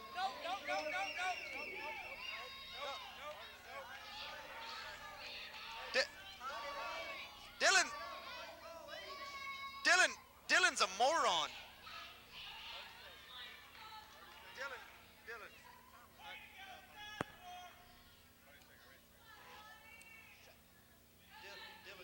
you're a moron. The score is tied 1-1. I made the stipulation. Stick with it. All right, it's tied 1-1, Johnny. Don't worry about Dylan. He's special. So we're going to continue the match after the 30-second rest period when the next person to get a decision, pinfall or submission, will be your new Cruiserweight champion. Ready, James? So Point this way. whenever we are ready, let's restart this thing. Get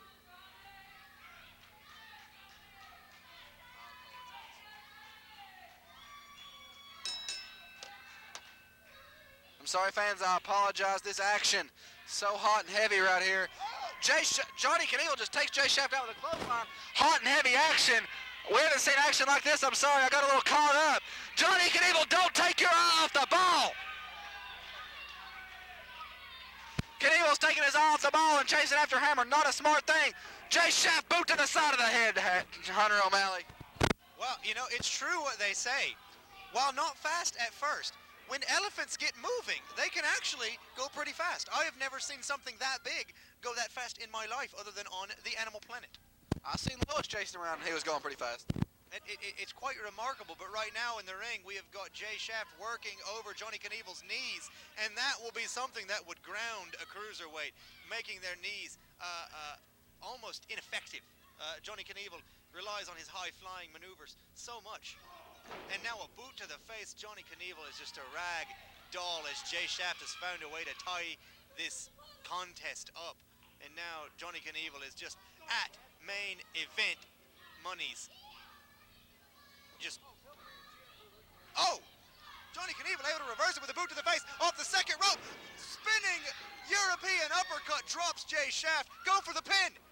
1, 2, Jay Shaft kicks out after a beautiful spinning, flying, reverse European uppercut maneuver from Johnny Knievel.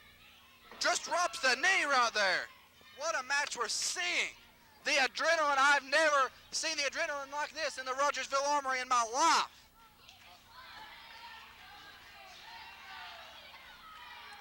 Knievel at the top, drops the leg.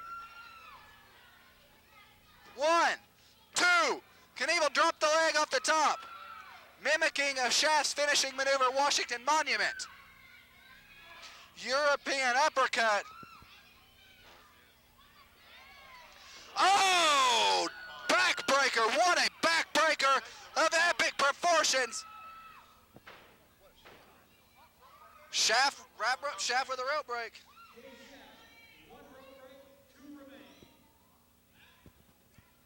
You're only allowed 3 rope breaks in the course of the match, and that was one of them. And it doesn't have to just be for submission holds. You can use the rope break. Oh, and a drop toe hold, going for the STF. He's got it. That's 2. He's done the rope break. That's 2 rope breaks as Johnny Knievel was able to cinch in the STF. Now Jay Shaft is on his last legs, so to speak. He has used both of his weapon usages. He has used both. He's used, let me finish. I will fire you. Back of the hand, Dylan Sizemore, across your face. All right, he's used 2 of his weapons. He's used 2 of his rope breaks. He's down 1 fall. And now, he's got him up on Airplane spin by Knievel. I'm getting dizzy watching this one. Oh my Lord, drops him.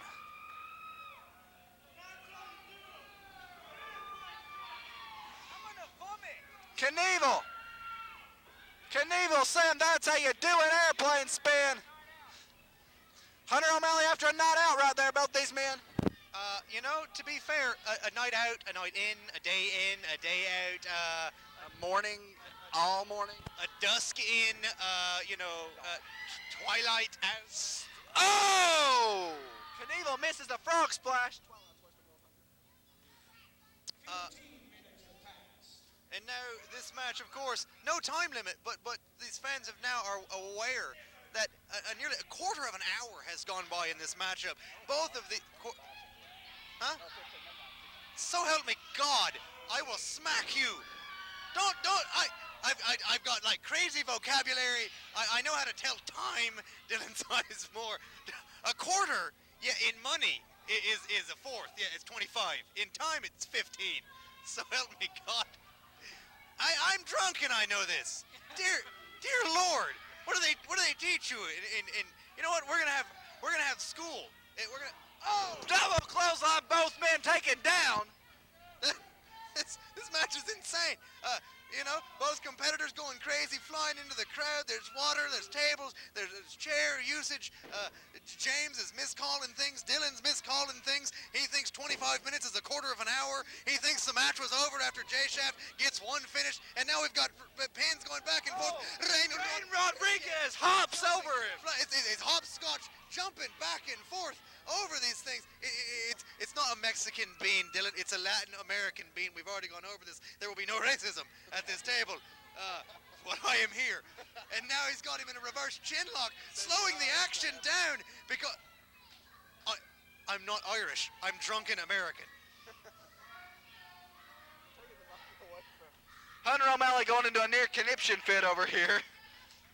And Steve is still perfect, as he says. Crowd behind Knievel. Listen to this crowd. Yeah. You suck, Johnny. You suck. Oh. Big Luthes press for Johnny coming up with big right hands on Jay Shy, pounding down.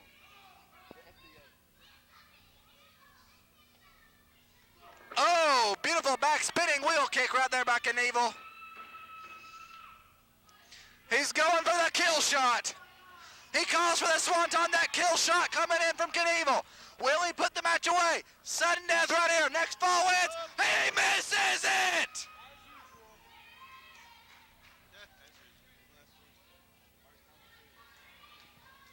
Jay Shaft rolls out of the way, saves himself. First time I agree with the American drunk, as usual.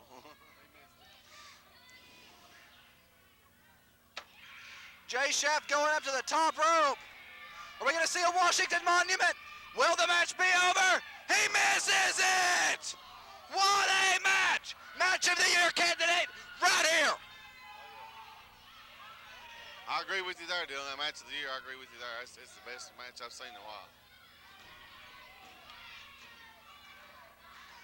Hunter, would you agree this is a possible match of the year right here? This is definitely in the top 3.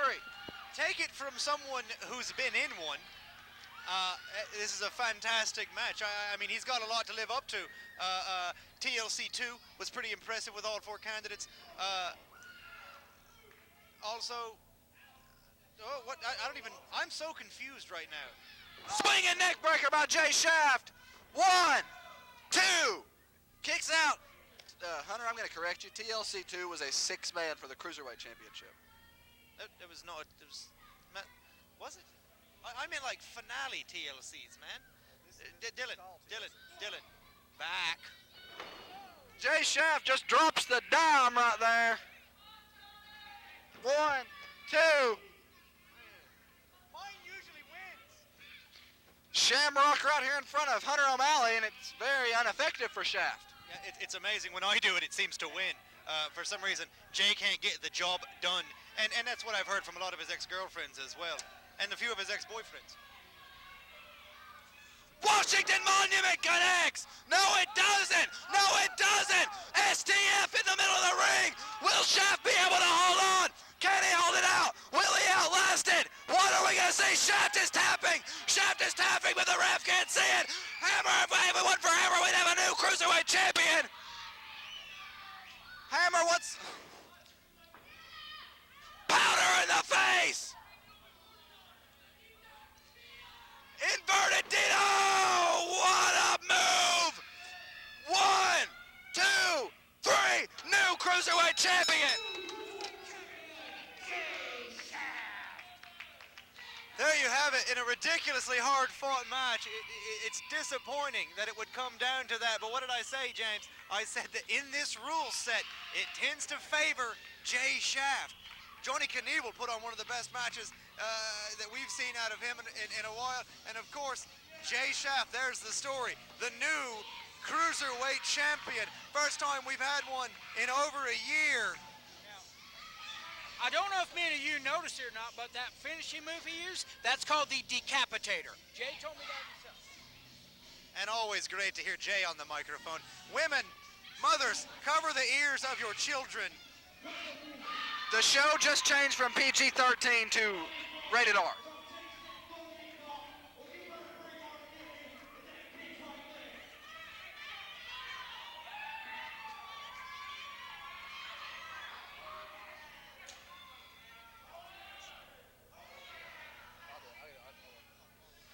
We've definitely got some angry fans. Oh no!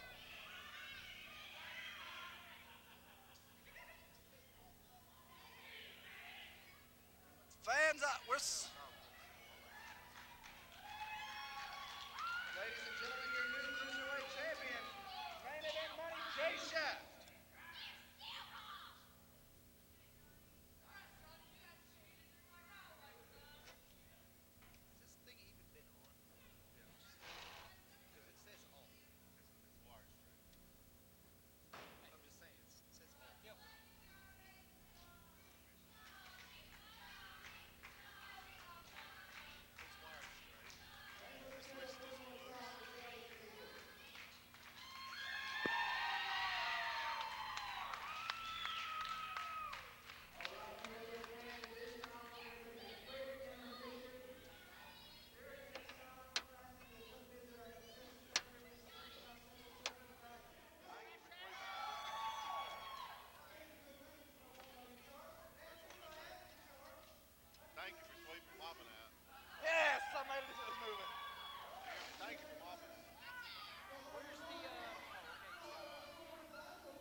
lucky. I've wanted to take a fireball forever. I've wanted to take a fireball for forever. Well, hell, if you got $20, then you know that 15 you owe me? I gotta have gas. I can pay you back at the when's next show? 11. The 11th. I can probably give it the rest of it to you. Because I have to have gas. Snap. You go do it, boy. Do I have your blessing? The more frequent you get, the more details I want to hear. She looks like Taylor. Don't tell Vince that.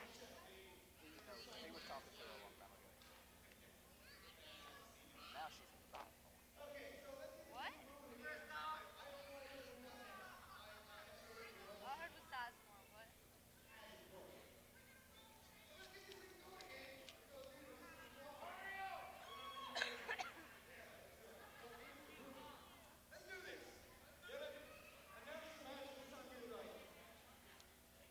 Ladies and gentlemen, the following contest is a triple threat match, and it will be for your Pro Wrestling Federation Southeastern Championship.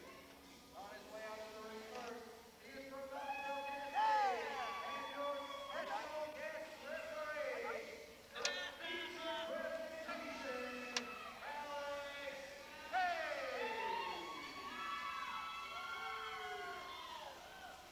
I think that may be mine.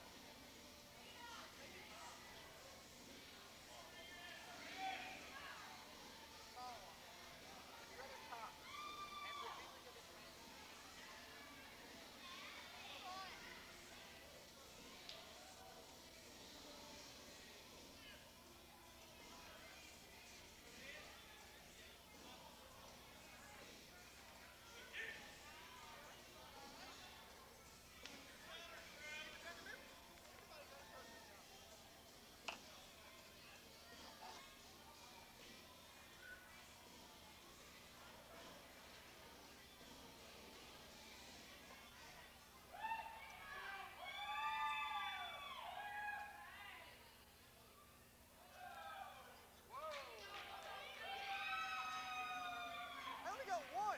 What is that? Apparently they did. Only one? And he gets 3? What is that?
Now,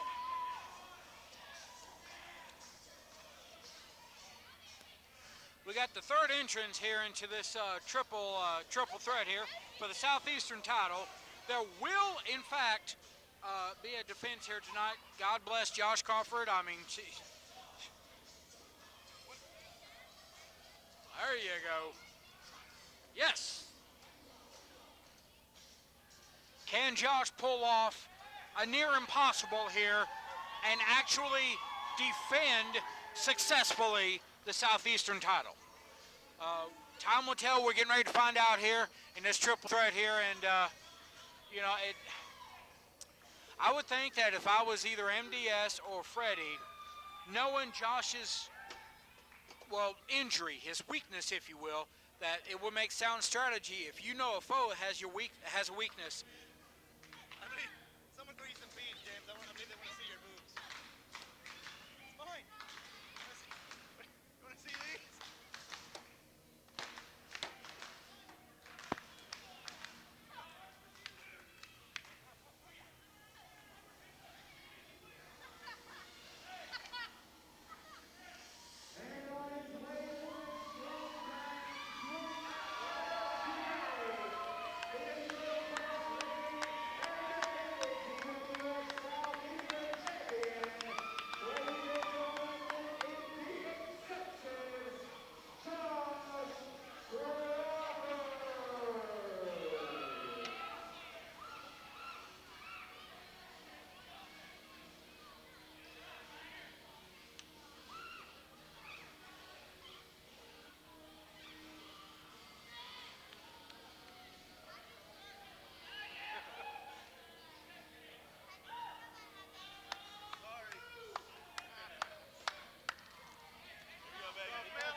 And there he is, ladies and gentlemen, Josh Crawford, your Southeastern champion, hurt back and all. He might have even slipped a disc, herniated disc, sciatica, nerve, all kinds of Dr. House sounding things are wrong with Josh Crawford. It's not pretty.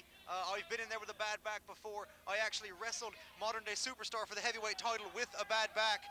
It's something that affects your entire body, really. You don't understand how bad a bad back affects you until you have one.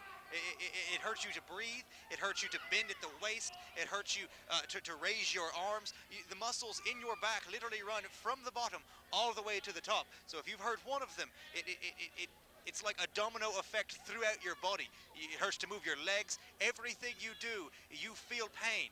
So Josh Crawford is going to have a hard time in this match against his friend, Fabulous Freddie, Big Daddy Freddie as he is called now, and modern day superstar. A one-time friend and now foe of Josh Crawford. But you have to understand that there is a big red and white target painted on the back of Josh Crawford. Hunter, I hate to interrupt you here, but you were speaking of a bad back and how it affects you. Most people don't even know this, but I've had a bad lower back problem for years now, so I can greatly sympathize with the exception. And there we go, our special guest referee, Payne, gets the match going, and now we've got the three competitors slowly circling the ring. There's a whole lot of man in that ring. I'm just going to go and throw that out there. The three very large individuals, and our special guest referee, Payne, is not small. In any means, shape, word, form of the word is he small. Shape, word, form. I'm not going to take that any farther than I already have. But now we've got some great double team action. A drop, toe hold into a leg drop from Fabulous Freddie. And now a quick pin, pushing Freddie out of the way. Only a 2 count. Josh Crawford, first and foremost, is a champion and wants to hang on to that title, Dylan. Triple threat rules means first pinfall or submission gets the victory. Superstar with the world's greatest manager, Hammer, on the outside of the ring. We've already seen one part of the duo of Southern Comfort, and we're going to see it. Heart Attack! Shades of the Heart Foundation. Heart Attack right there executed. Josh Crawford looks like his back's in quite a lot of pain right now. James and I have been talking about this. Oh, whoa! Freddie with the choke. I can imagine. Look at this. Right onto his injured back. Sending shockwaves of pain through Josh Crawford's entire body. Do you see the pain on Crawford's face? It's agonizing to watch someone who has had back problems in the past hurt themselves in a wrestling match. It's excruciating. And now Freddie going for the cover on Modern Day Superstar, only getting a 2, showing now in the early seconds of this match that it is any man for himself for the Southeastern title. And Freddie's coming to his own lately, winning his first singles title, the hardcore title. And now he's trying to move on up the ranks in the PWF, winning the Southeastern title from his friend, Josh Crawford. Oh, more pain dished out to the back of the exception. It's hard to watch this. Freddie drops the elbow. Very hard to watch this, to look up there and see the pain on Josh Crawford's face. Josh Crawford, Josh Crawford does not let anything take him down, and to see the pain that he's going through in his back right now. Big Daddy Freddie over the top. This could affect Crawford's back very much. Oh, big splash by Big Daddy Freddie. Modern Day Superstar, boot to the face of Freddie. Josh Crawford needs to roll out of the ring. Josh Crawford needs to think about living to fight another day. Josh Crawford's back is definitely dealing with him right now in the worst way it could as the Modern Day Superstar unloads with some soup bone-like punches right there. Hunter O'Malley's going to check on Crawford.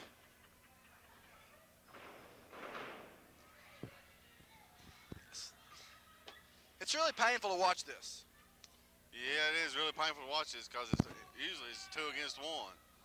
I mean, it's painful to watch the Modern Day Superstar get double teamed like he's been getting double teamed. I agree there, Dylan. It's painful to watch. And Superstar's laying some good right hands on Big Daddy Freddie. Got him in the corner. What's he doing? Oh, another big right hand. Well, Crawford's still outside favoring that back. Superstar gets him, hails Big Freddie in the corner. What's he gonna do? Oh! Josh Crawford just spit some water The Superstar's eye. Oh! Now Freddie goes for the pin. Does 1, 2. Oh, Josh Crawford breaks it up. This match right here, you got to watch. Definitely the biggest story in this match. Not only is this Big Daddy Freddie's first Southeastern Championship title shot.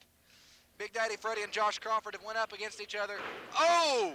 Send shockwaves down to the back. That was like running into a brick wall right there. Oh! Drops the knee right on the lower section of the back. You can see the pain as Crawford winces in the middle of the ring in pain. This is definitely hard to watch. I don't know if you know this once you got your book of facts there, but I did a little bit of research. So far, Josh Crawford is the longest reigning Southeastern title, having won that as far back as in, I believe it was May. He's held it for 6 months now. That's the longest reigning Southeastern champion we've had. Thank you, Guinness Book. And now we've got a pin, and he's all in the ropes. I'm not sure if that's even a breakup or not. It is triple threat rules. And now he's choking him. And there is no disqualification in a triple threat match. You just merely can't, because there's all kinds of interference from the other competitor, constantly breaking up the count. There is nothing he can do. Payne's hands are figuratively tied. There's nothing he can do in this situation. And Josh Crawford risking his back, further injury. He's putting himself in a terrible position to continue to fight, but he just cannot stop. Oh, springboard splash onto the back of the fabulous one. Goes for the pin. 1, 2. Freddie kicks out hard, throws Josh to the floor. I tell you, Josh Crawford is one of the most proud men I've ever met in my life. And even though they tried to strip him of the belt, and I know you didn't want to do that earlier. I know that wasn't what you planned on doing when you came here tonight to be commissioner.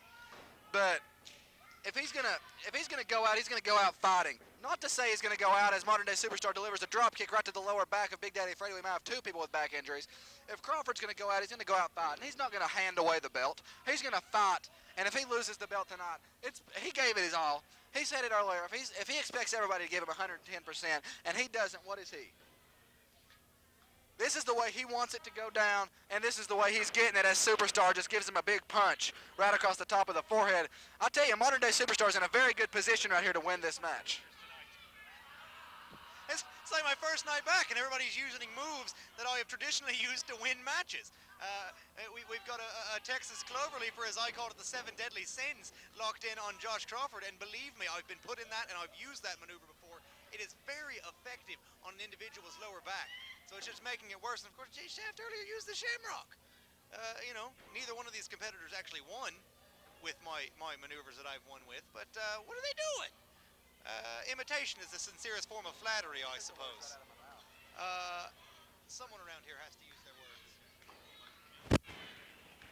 Big Daddy Freddie right there, guillotine, slingshotting him right there, sends Superstar's neck, Adam's apple area, right up into that bottom rope. The phrase that comes to mind when I think of Josh Crawford in this match is, no guts, no glory.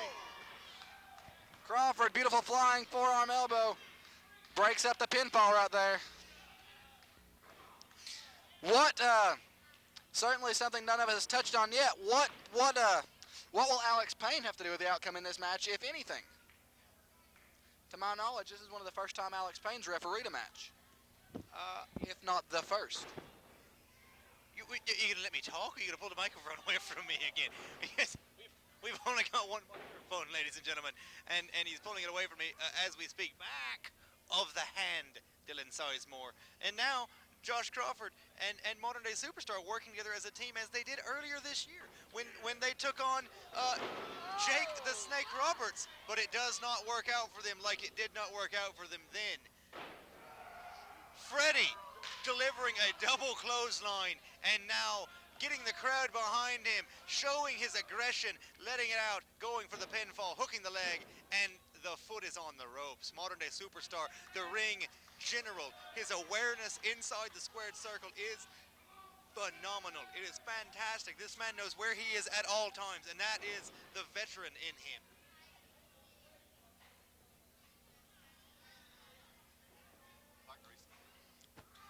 Big Daddy Freddie, Texas Deathlock right there. Josh Crawford, oh! Josh Crawford definitely innovative with these moves off the ropes right there. Josh Crawford, strong showing tonight defending his Southeastern Championship. Josh Crawford definitely looking to beat the odds tonight. Forget Thanksgiving. Tonight is apparently springboard givings. I've never seen so many springboard maneuvers as I have this evening. We've seen several in the Cruiserweight title match, and now Josh Crawford is going ape sack on this match, just all over the ropes doing springboard. I did just say ape sack. I was going to say something else, but I didn't want our video editors to have to go in and bleep things. Oh, what is this? Shining Wizard in the ring. Modern Day Superstar has the belt. You haven't won anything yet. MDS, you haven't won anything. You haven't won the match. Modern Day Superstar slowly trying to take Josh Crawford's title. And nobody takes Josh Crawford's title. 2. Superstar holding that belt.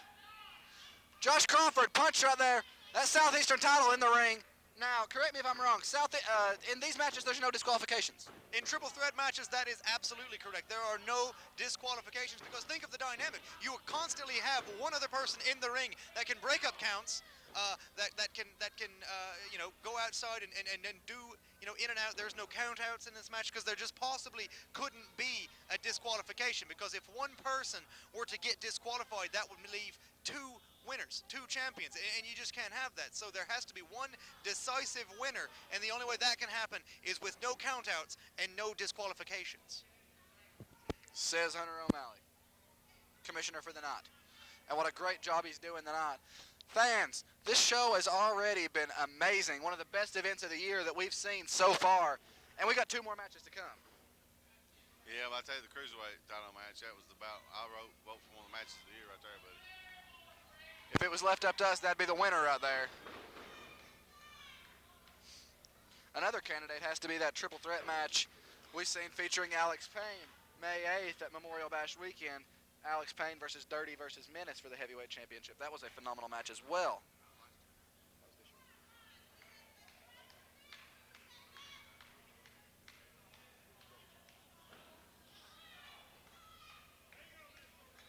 Modern Day Superstar has the belt, tosses it to Hammer. He hasn't won anything, but could we see more weapons come into play right here? Superstar in the corner. He's got that belt. Oh, bashes the big man across the skull with that belt. Big Daddy Freddie's experiencing a gold rush right about now. Back of the hand, Dylan Sizemore. Your puns are failing horribly, just as Modern Day Superstar failed to win the match right there. Back of the hand. Back of the hand. And now Modern Day Superstar going for the Irish whip, that's right, into Josh Crawford, but he reversed it into the corner. He's coming back, and it could it be? Oh! Shining Wizard right there by the exception. Exceptional Wizard. Pardon the pun. By Crawford.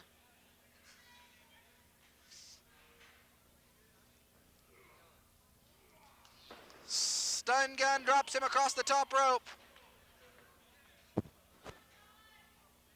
Definitely worried about Crawford's physical well-being right now, Steve. Yeah, I tell you, but, don't write a check, your butt can't cash, you know what I'm saying, Dylan? I mean, he's going to have to see if he can cash it. I mean, no matter how bad his back hurts or whatever, he's got to go for that 120%.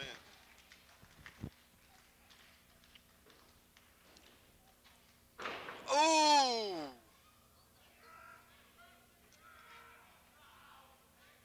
Texas Cloverleaf.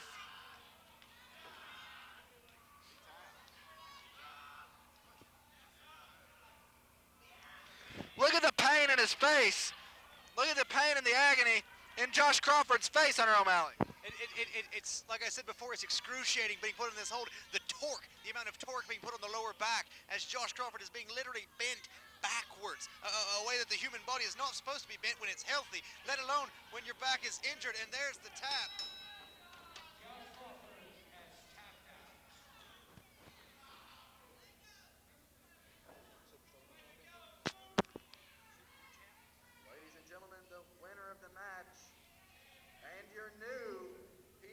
Southeastern Champion, the modern-day superstar.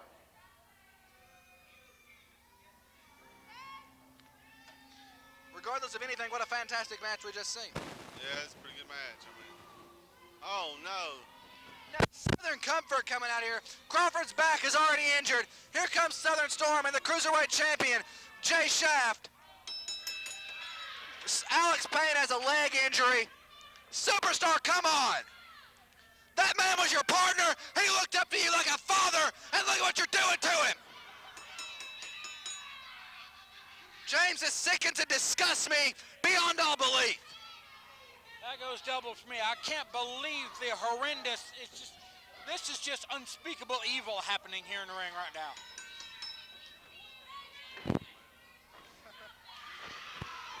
Here comes Johnny Knievel. Johnny Knievel coming out of the ring. Unloads on Jay Shaft. Alex Payne getting retribution on modern day superstar. Shaft thrown over the top rope. What a match we just seen. Big Daddy Freddie clears the ring of Southern Storm. Modern day superstar of the ring. Southern Comfort is out of the ring. Southern Comfort's gone. Alex Payne. Hammer, don't turn around, Hammer. Hammer, turn around, buddy. Oh, big punch.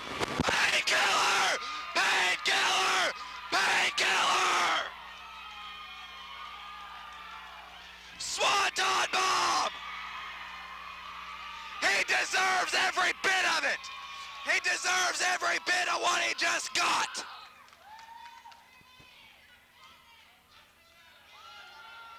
What can you say about what we've seen?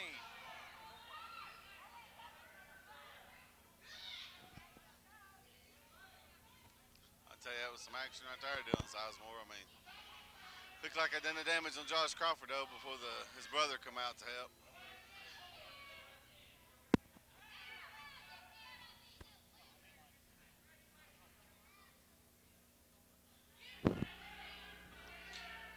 Regardless, modern day superstar.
Well, James, looks like we'll see James Crawford carried away in a stretcher there. I tell you, looks like he did some more damage to that back. You know, he shouldn't have been wrestling, you know, but hopefully he'll worry about his progress and sees what happens. We'll pass along to you.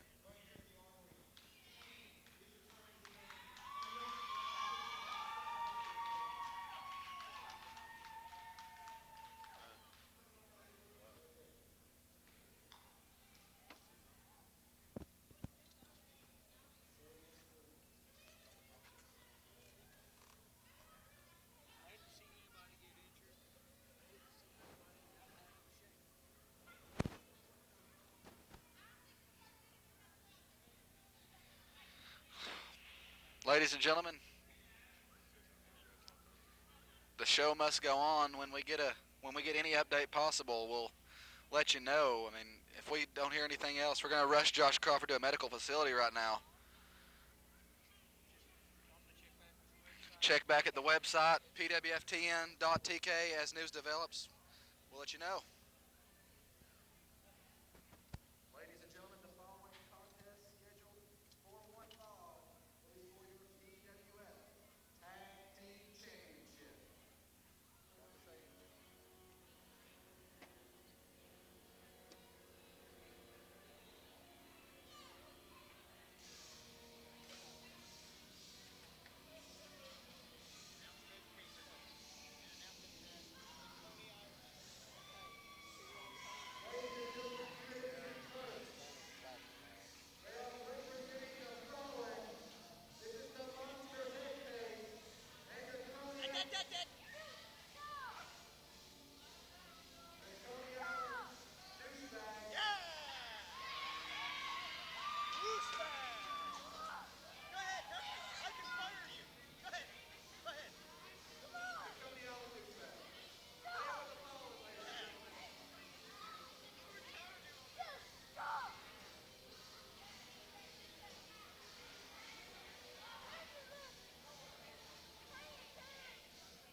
We're going to see a tag team championship match take place right now. It sucks being me over here with all these rules I'm making. Douchebag.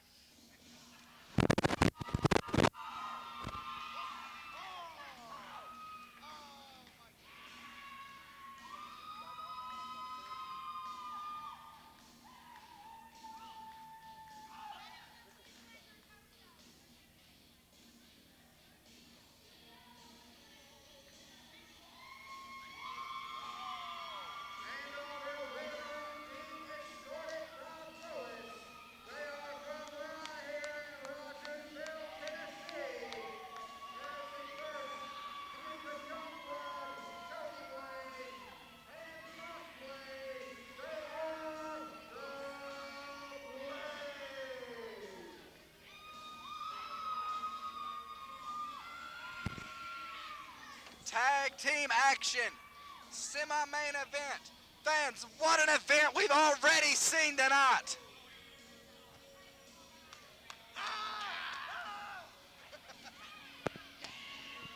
What an event we've already seen tonight. We've seen a Cruiserweight champion crowned. We've seen modern day superstar become Southeastern champion, and sadly we've seen Josh Crawford leave on a stretcher. The show must go on, and that's exactly what it's fixed to do.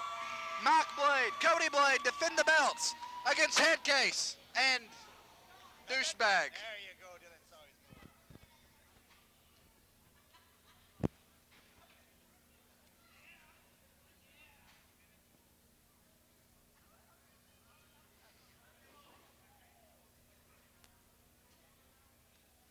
Fans, of course, the stipulations laid out by Hunter O'Malley.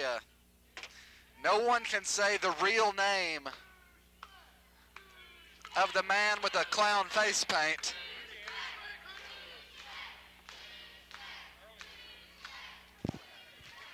I may have said it, but he wasn't out here. I'm not getting fined $5,000. This is fun. I don't think Hunter O'Malley would mind being commissioner every night. Oh my, could you imagine? Imagine that for a moment. What a fun place it would be to come to work. I know. Free booze for everyone, except for you. Why me? Because you're like 8 years old, Dylan Sizemore. What about October when I turn 18? Is that... What's the legal drinking age in America? 21. Is it... Oh, it's 21? 21. Oh. I'm sorry, but I would have to not tell anyone when you did. Cody Blade locks up with Douchebag. Middle of the ring, sends him back into the ropes, and now a side headlock. It's going to be hard to call this match, not being able to use the real name of the competitor.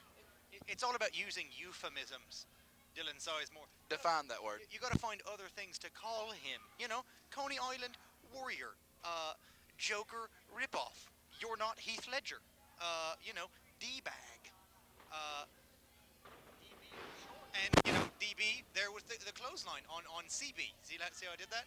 CB stands for Cody Blade, and DB stands for douchebag.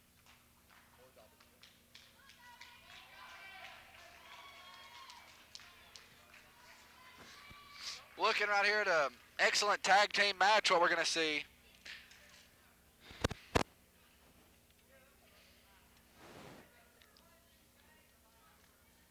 I just heard a fan say, "Come on, douchebag." You must be enjoying this. It's catching on, and I love it. Okay. Work the night without getting paid for it. I don't know if we'll go that far, but I will say this: I have been in the ring with douchebag before. I've been in the ring.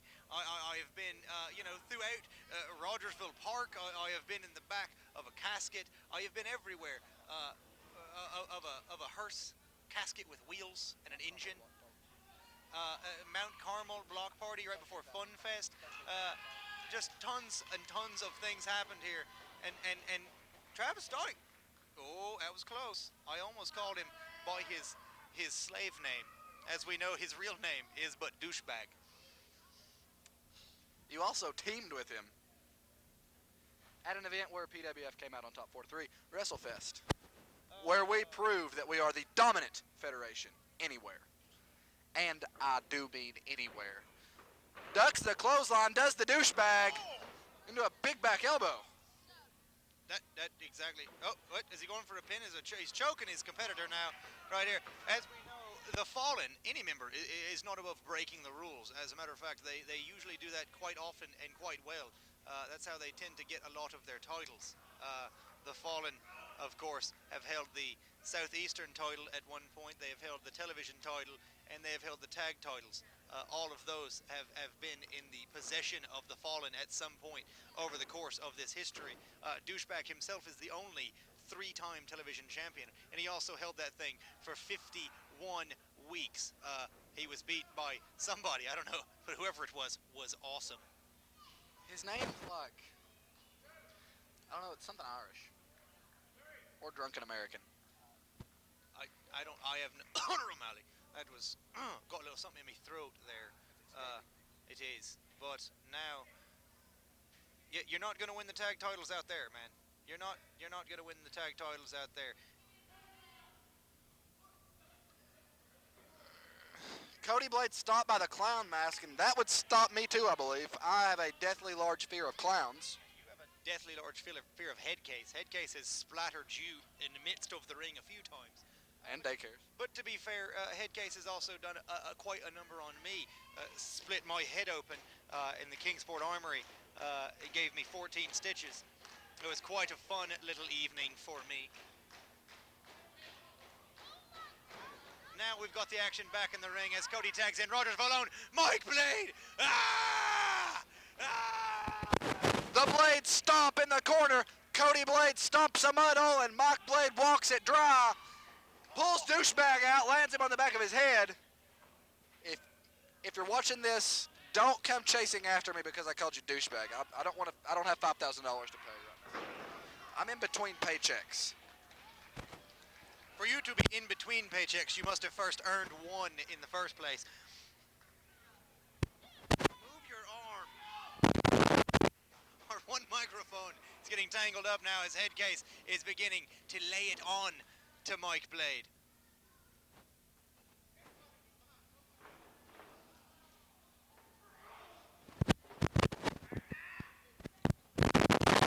Hedkase. Zoom in the core was pure strength. Look at that. Big old suplex by Hedkase. I mean, he picked him up like it's a sack of taters. Going for the pin, one. Mike Blade kicked out. Got to beat Mike Blade down a little bit more than that. Oh, big leg drop by Hedkase. Going for pin. Count of two that time.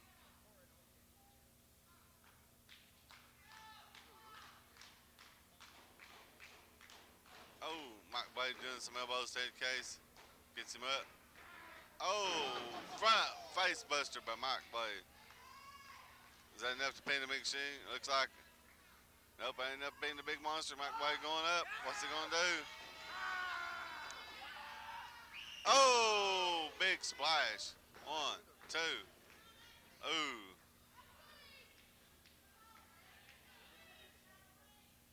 Oh, big boot by Mike Blade. Tags his brother Cody. Puts him in the corner, shoots him off the corner. What's he do? Reversal slings. Oh, big spear. Cody Blade with assistance from his brother Mike. Ooh, doing a little shake, rattle, and roll in there. Just had 2 count for Hedkase. Doing a little shake, rattle, and roll. Gimmick infringement by Cody Blade.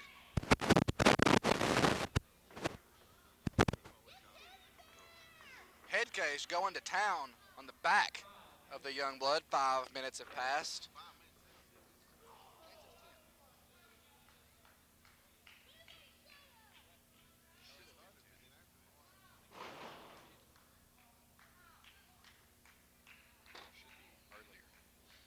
Cody Blade's back.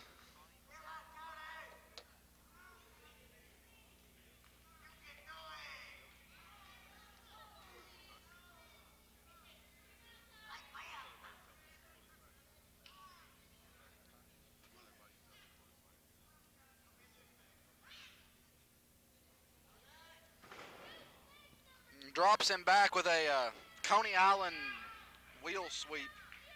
Let's call it that.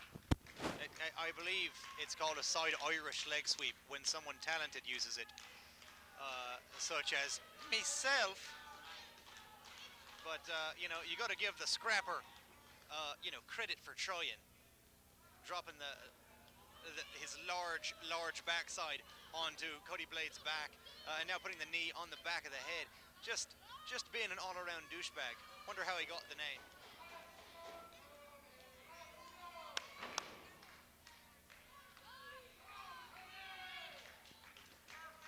Coney Island crossface.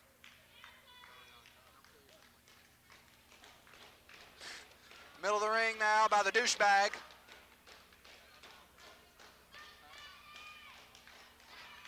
Anaconda Vice maneuver right now applied, so you don't really have a good view right here. It's really not, because all we can see is douchebag's backside and Hedkase's backside, and that's never a good view. This has been a good back and forth match, but DB here definitely is in charge. Oh, Cody fires back on him. He's got to stay on top of him, though.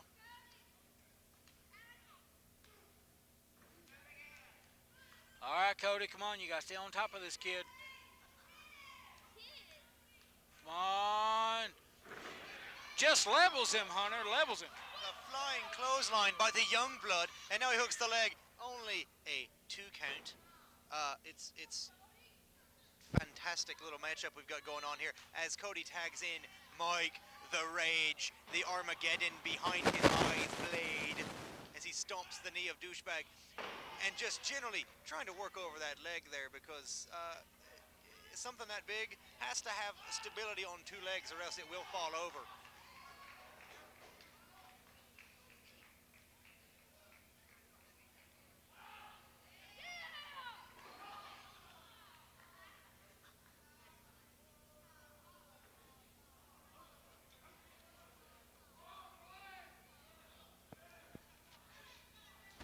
Mock Blade.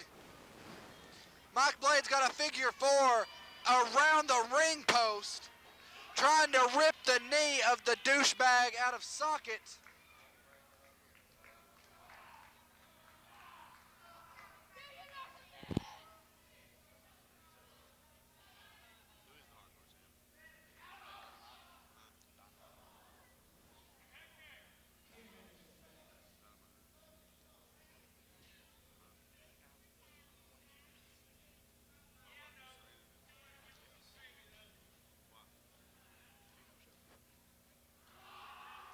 Big scoop slam by Mock Blade, the rage Mock Blade as Hunter O'Malley so tagged him in.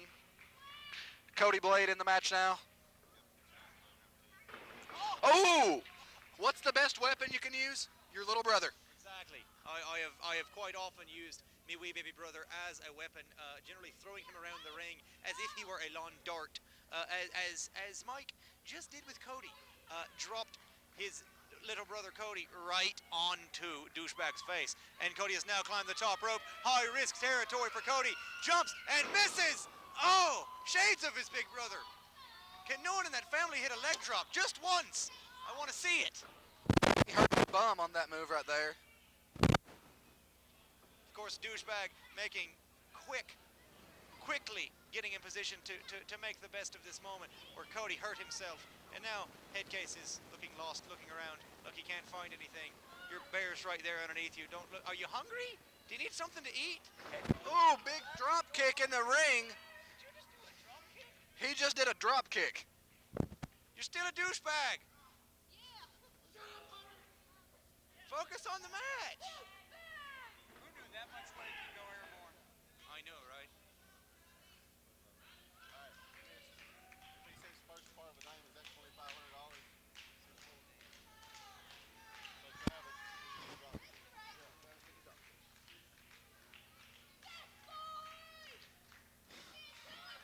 Going to the top rope.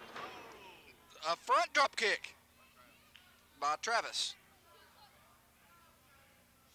You're pushing it though. I have found a loophole. I have just bucked the system, my friend. However, I will say this: back of the hand. the loophole.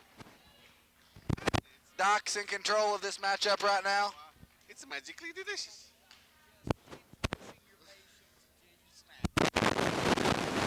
Dylan, you're just like a child that keeps pushing Hunter's patience until he snaps. And speaking of snapping, Cody Blade just snapped off that spear into douchebag's midsection and got a 2 count. That was that was shameless as all get out. That was worse of a pun than I've used all night. Cody Blade unloads.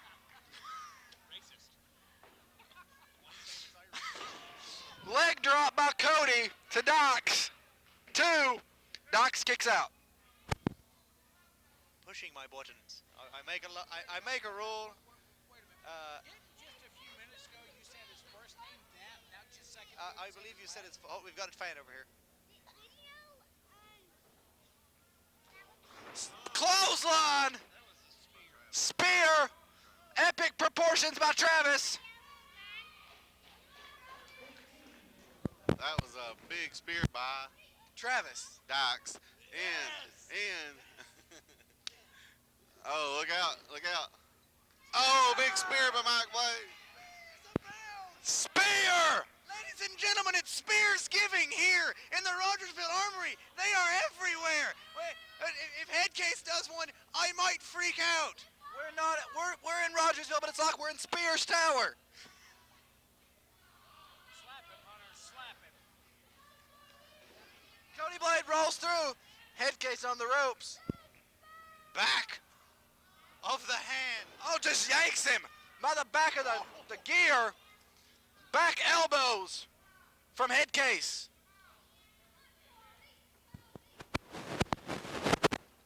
ducks the back elbow. Crossbody, he catches him. Cody Blade rolls through, tag made to the older brother, Mark Blade. Mark Blade in with rage in his eyes. Mark Blade going crazy, absolutely nuts. Armageddon comes behind him. Throwing the haymakers in the corner on Douchebag, and oh, Hedkase sneaks up behind him, throws one, and now it's a numbers game once again, as it always is with the Fallen. You find yourself fighting the numbers with the Fallen. Right now, it is just a 2-on-2 match, but they always find a way to even the odds until Mike Blade Ladder delivers the double clothesline, flies through the air, takes down the monster and the DB, and now we've got Hedkase's back up. A punch by Mark.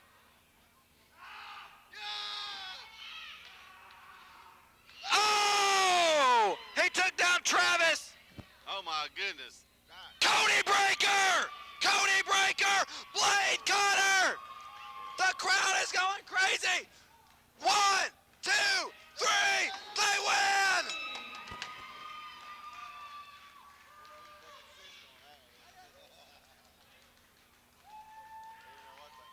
Ladies and gentlemen, here are your winners and still PWF Tag Team Champions, Mike and Cody the Blade.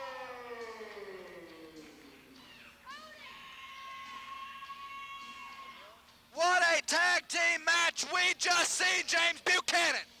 Oh yeah, make no mistake about it. Armageddon paid a visit to PWF tonight.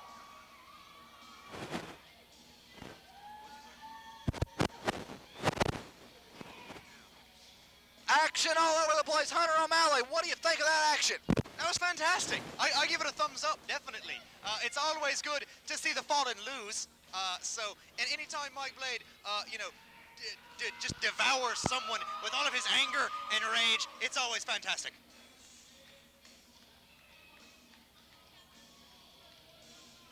I have to pee. Son of a bitch. I do too. Not good. No, it's not.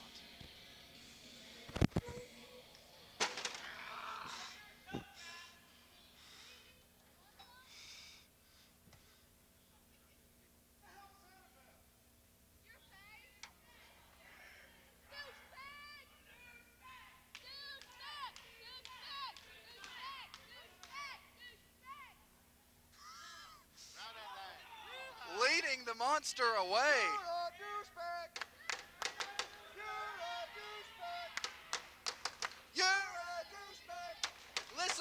Listen to these fans.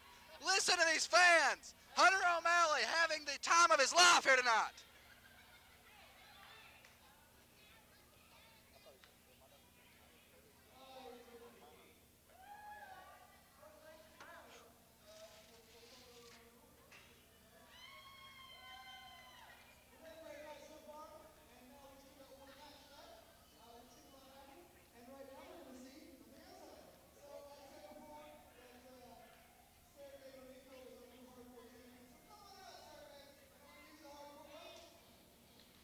I guess the turkey brawl was for the hardcore title. Guess so. This hardcore title changes hands so much. You can be champion one day and not even there and lose the belt. You don't even show up and you lose the belt. It's how it happens generally.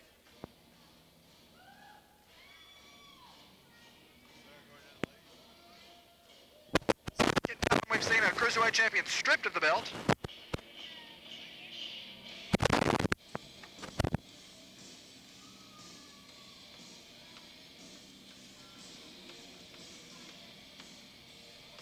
There's Sergey Malenko, member of the Russian crime syndicate. Looks like he stole the title. Crime syndicate stole the title. Get it? Yeah, I get it. I made it James. A member of the crime syndicate stole the title. Snap, good on you.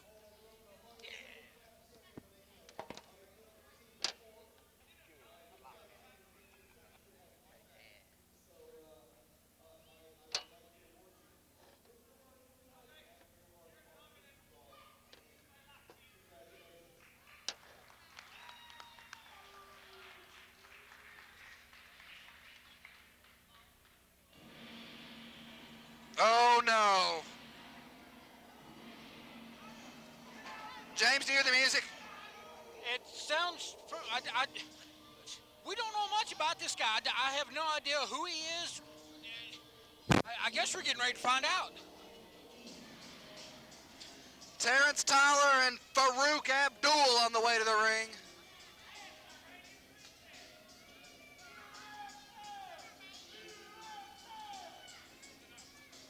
It's not really smart to have an Iranian flag in a National Guard armory.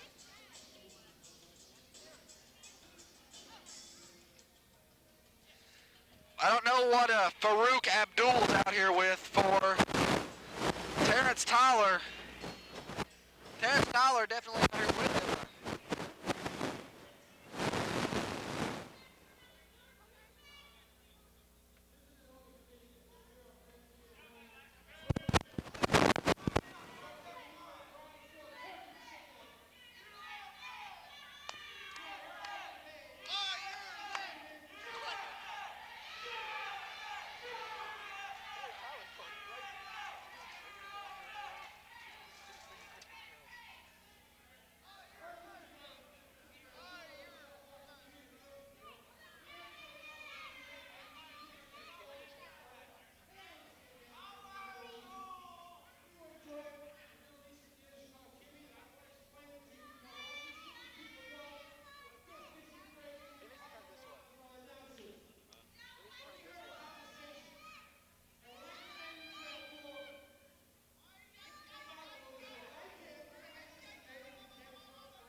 James Buchanan being called up into the ring.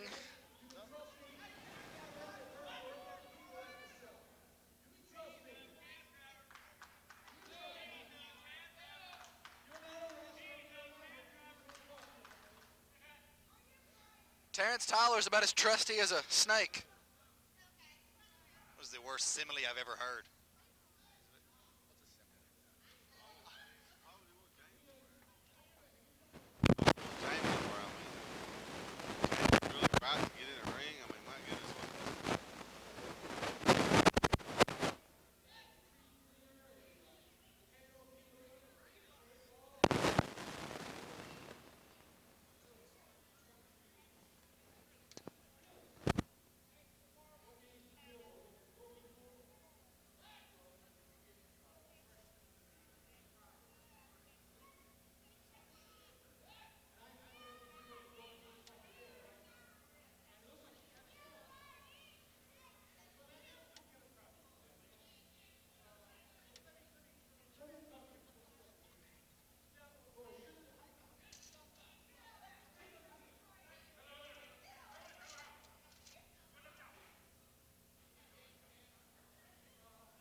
Farouk Abdul just blindsides James Buchanan. James isn't a wrestler. James is an announcer.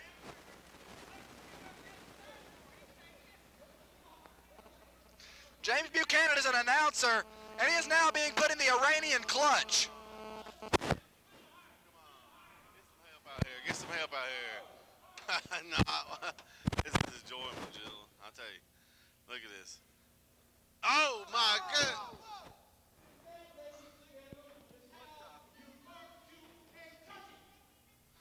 James Buchanan, he just lit a fireball in the face of James Buchanan.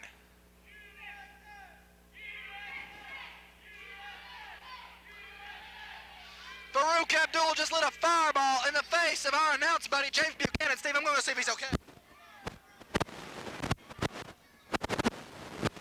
Man, you know, I don't care too much about my commentary partner, but man, I hate to see it happen to him. I mean, there's one thing getting a butt kicked out of you, but burning you.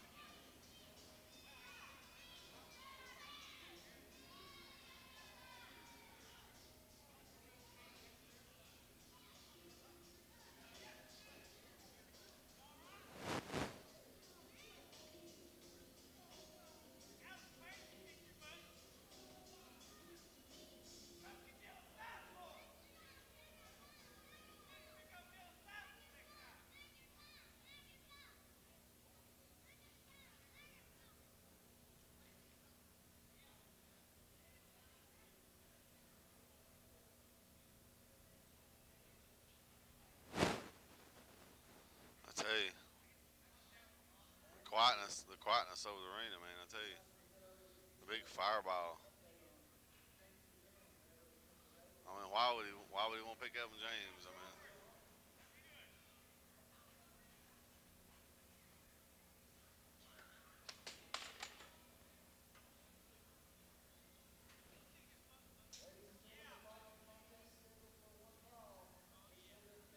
Heavyweight Championship.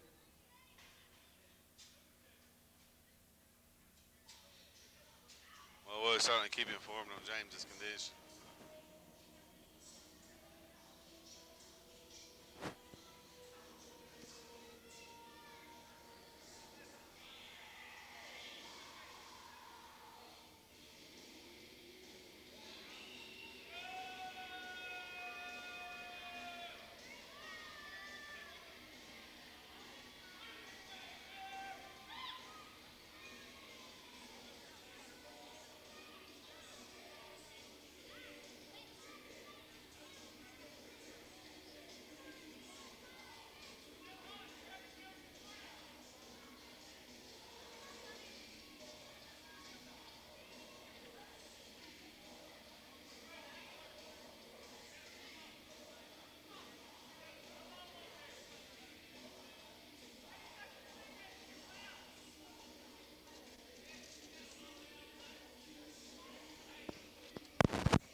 Ladies and gentlemen, the following contest is set for 1 fall with a 30-minute time limit.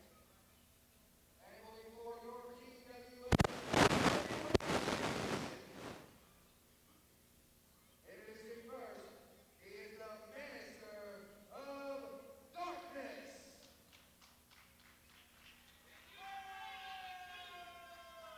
And the opponent, he is the current reigning and defending PWF Heavyweight Champion. He is fighting out of the south side of Tokyo, Japan. Ladies and gentlemen, this is the Black Lady Assassin,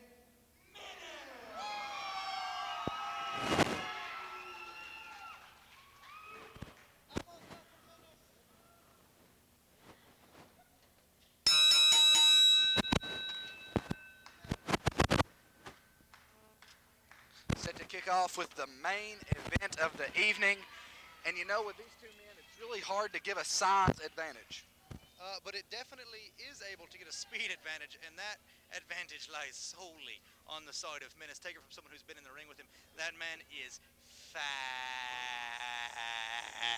And even though I said it slow, he's very fast. It's more like fast, like that. Not, you know, a slow but a fast. Giving Menace the speed advantage, you're going to have to give the strength advantage to Minister of Darkness. I might just, yes. The strength advantage there and the ability to talk does not go to Dylan Sizemore. But see, there, perfect representation of the speed of Menace as he just ducked around the Minister of Darkness and begins to deliver those kicks. Reverse the Irish whip into the turnbuckle. Here comes the Minister right into a boot. More kicks to the leg. Now, what those kicks are doing, Dylan Sizemore, is weakening the Minister of Darkness. And what that's doing is chopping him down slowly. I mean, we know that stamina has been an issue in the past for the Minister of Darkness. With someone that big, they have a tendency to tire out quickly. And the more these body shots happen, the more his guard will be down for a bigger shot like that right there, that reverse spin kick to the face of the Minister. Menace ducks the clothesline, ducks the back elbow. Clothesline right there takes the Minister off his feet. It's not many people that can put the Minister on his backside like that. Minister is a very, very powerful man. But we're not going to discount Menace on his power. Kick to the back right there. We're not going to discount the power of Menace at all. Menace a very strong man in his own. Strong and agile man is Menace. Hunter O'Malley, 14 days from now, on December 12th, 2 weeks away from the night, the Minister of Darkness, Menace, if he were to win this match right here tonight, will have a year with the title. That's correct, but keep in mind, we are back here on December 11th, and we don't know what that night holds. We don't know if Menace has a title shot. We'll leave that up to Monkey that night. So I wish I could be here that night, but I have to give this job back to the person it belongs to, and that is Monkey. Him and his luxurious locks are in charge. The Minister of Darkness unloads with some ham hock size punch. Oh! Chop opened. Big forearm to the side of the head. Oh! Steve, do you hear those chops? Yeah, man, I say the chop is open. Menace delivers some big old chops to the Minister of Darkness. Looks like Minister slings him off. Misses with the clothesline. Oh, big boot by Menace. Forearms to the head. Another forearm. Menace springboard off. Oh, big boot by the Minister of Darkness. Minister of Darkness has a reverse chin lock now applied on the ground. Trying to ground the heavyweight champion. What he's going to have to do if he's going to be able to win this match is to ground the champion. Correct. Menace moves in his arsenal, but the one thing that you also have to remember about Menace, and you can see that slowly starting to happen now, Menace is also a very talented ground technician. He can also work the holds that everyone knows so well in wrestling. Submission expert almost. He can find his way out of almost any lock. Menace is what you would call an all-around champion. He can do almost anything that you need or ask of him to do in a match. He has shown that as his 50-some week title reign continues to go on in this company. He's won ladder matches, he's won triple threat matches, he's won Ironman matches, he's won every type of match that you put in front of him. This man has come out on top. But right there, that might shorten your title reign with a nice, very high suplex.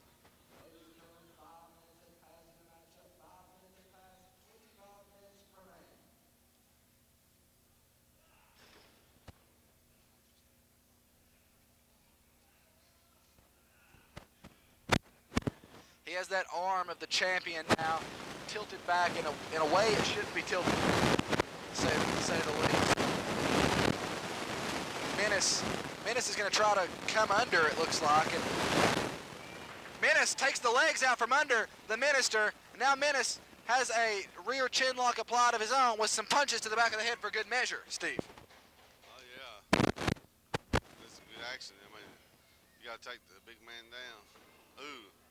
Big old boot to the midsection again by Menace. Menace starting back with the forearms. Ooh, another big chop. Ooh, you can feel that all the way over here. Another big forearm. Staggers the Minister of Darkness.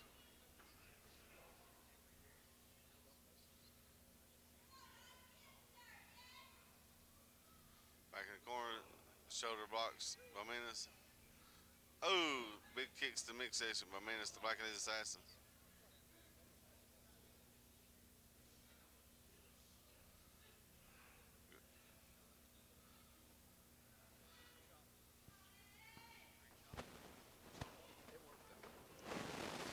Now the Minister just powers Menace back into the corner.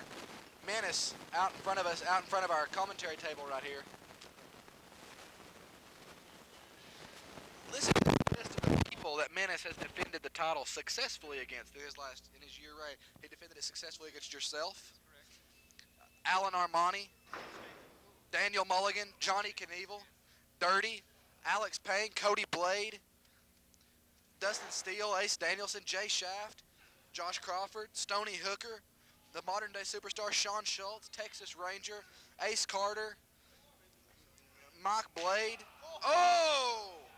Robbie Cassidy, and many more. That is a list of who's who in the pro wrestling business, if I've ever seen one. And Menace just came out on top. He's also successful. Menace holds a pinfall victory over the Minister. He certainly does, and that happened last week in Kingsport, I believe. And I wasn't there, but I've definitely heard, I've seen video. And oh my God, he's threatening to suplex the Minister over the top rope, but the Minister is just too much to handle. Menace does not have that strength in him, but the Minister drops him out to dry on the top rope. Menace back to the outside. However, if he is counted out, this title will not change hands, because the heavyweight title cannot change hands on a count out or a disqualification.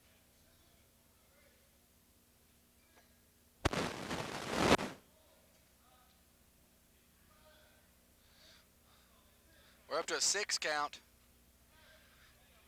Had Menace not been the type of champion he was, he could have stayed on the outside right there. But Menace is a champion of the people. Menace does not want to send these people home unhappy. It's absolutely true, and it's something that has happened over his nearly year-long reign. When Menace won the title, many people were upset. A lot of people booed. Of course, he won the title from Daniel Mulligan. Daniel Mulligan held the title, and he went into an epic match with 3 other competitors, and he came away with the title pinning. What's his name? The guy from West Virginia that punched somebody in the crowd. What was his name? I'm not sure. It's Brian something. Brian, but I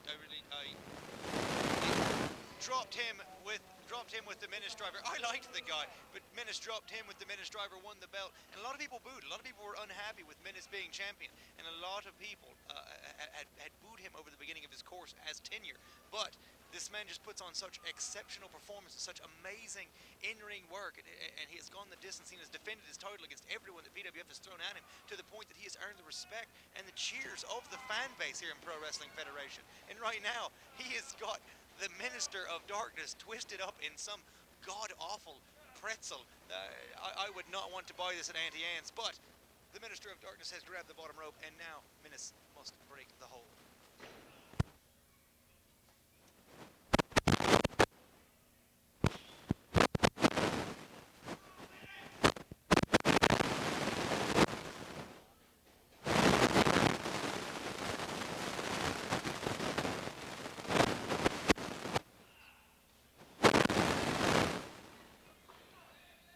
Just well-educated feet, shots everywhere. Menace just going to town on the Minister. This is Minister of Darkness' first one-on-one title shot at the Heavyweight Championship. It's hard to believe Minister of Darkness, one of the most dominant men in the Pro Wrestling Federation. This is his first one-on-one shot. He's been here since early on in the PWF, and this is only his first title shot. I mean, I've had 2. I was unsuccessful both times, but now Menace in the ring, and of course defending against anyone, and now just really doing a lot of damage to that knee of the Minister of Darkness, and that's sound strategy, Dylan, because with somebody that big, a lot of his power is going to come from his lower body, and if he does not have his lower body underneath him, the Minister of Darkness loses about half of its strength. But I tell you what, you can ask anybody that the Ministers went up with, and he's got a lot of strength in his upper body as well. Believe me, I know.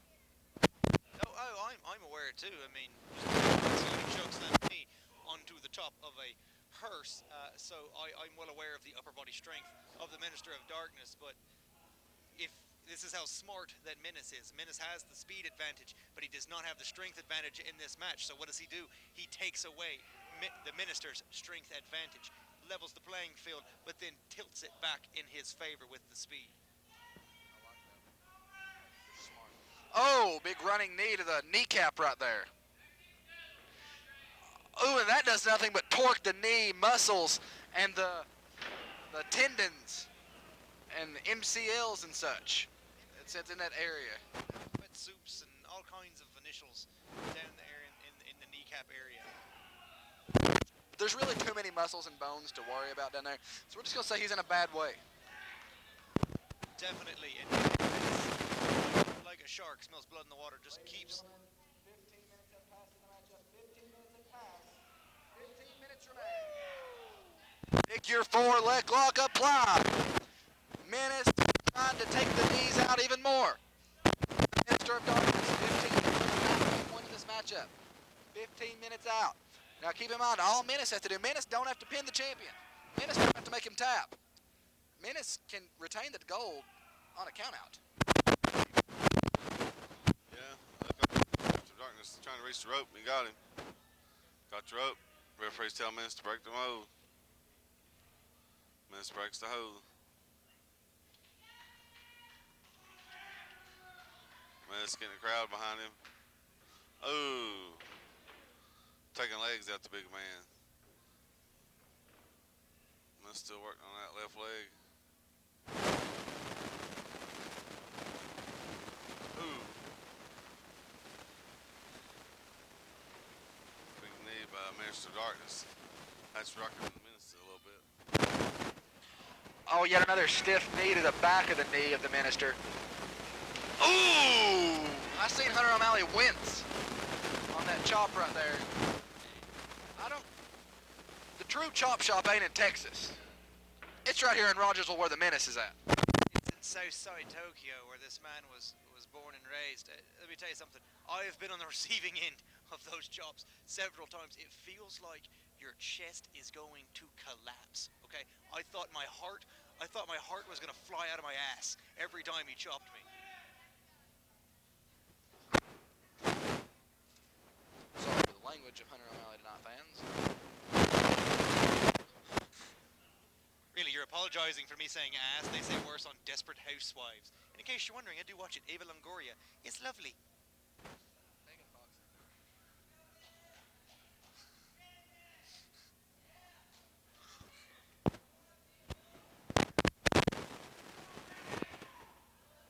Menace still has sound strategy on that leg right there.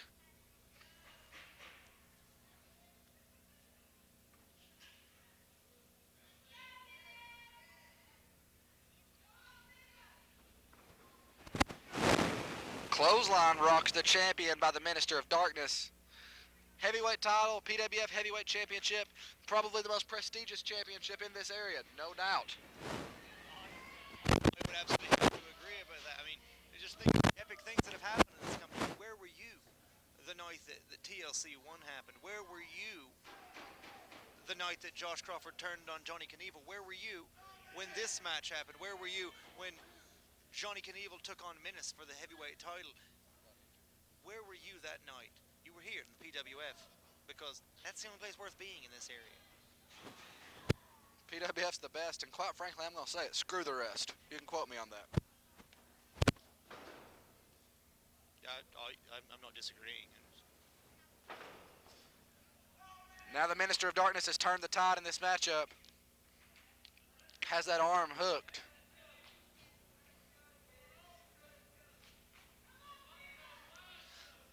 Minister of Darkness going old school, walks the top rope, misses the elbow. Oh! Fate wheel kick by the champion.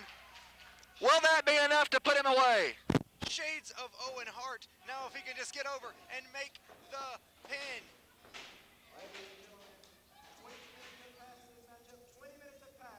Menace trying to get this crowd behind him as 20 minutes in this matchup have expired.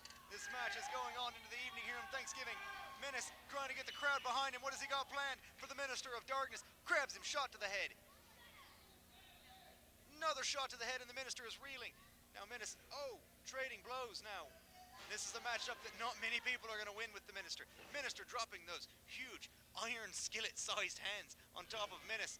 Menace is reeling now. Ducks the punch. Oh, open-handed chest slap. Puts the Minister in the corner. Minister reverses it. Menace ducks up. Menace over the top. Ooh, ding-ding kick by the Menace.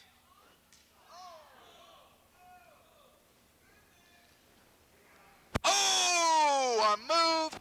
Belly to back. Look at that to the Minister. That is definitely true. I can honestly say I've only seen one person pick up the Minister of Darkness and drop him like that, and that was actually Pure Power Hog. He did that, and Menace not really on the the size level of Power Hog, and he was able to pick him up and drop him right on the back, but still not enough to get the 3 count. You have to wonder how long this match can go on for the Minister of Darkness, because he is not known for his stamina inside the ring.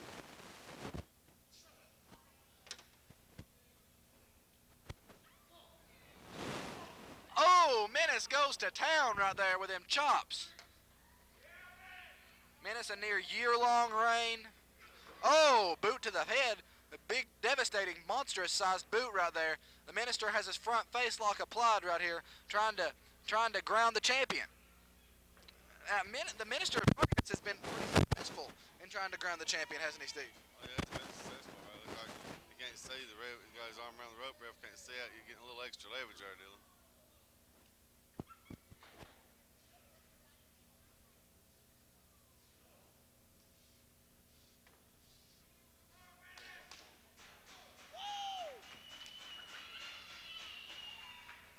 Menace goes up to the top rope. What do you see here?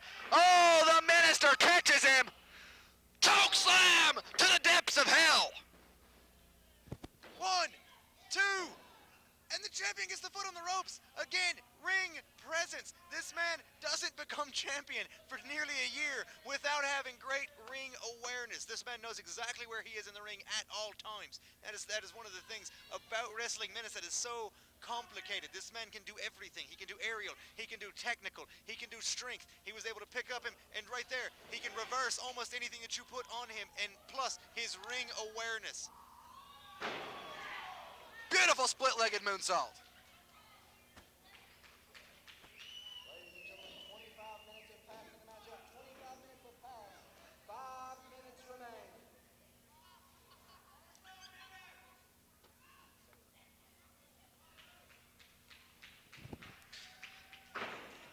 Menace tuning up the band. He's quite definitely tuning up the band. Could this be the famed, the infamous ding-ding kick? I was there the night it was done. Oh, it was not! It was straight to the face! Forget the ding-ding, we're going straight to the chin on that one. The Minister is down. Down goes Hans. Down goes Hans.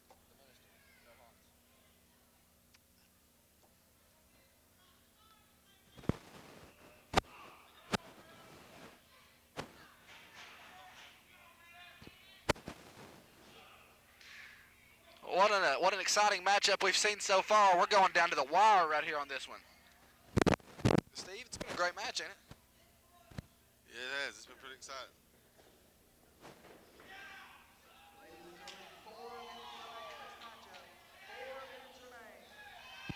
Menace with a beautiful kick right there, Hunter. Again, the speed of Menace was able to roll out of the way of the oncoming Minister and delivered the boot straight to the face.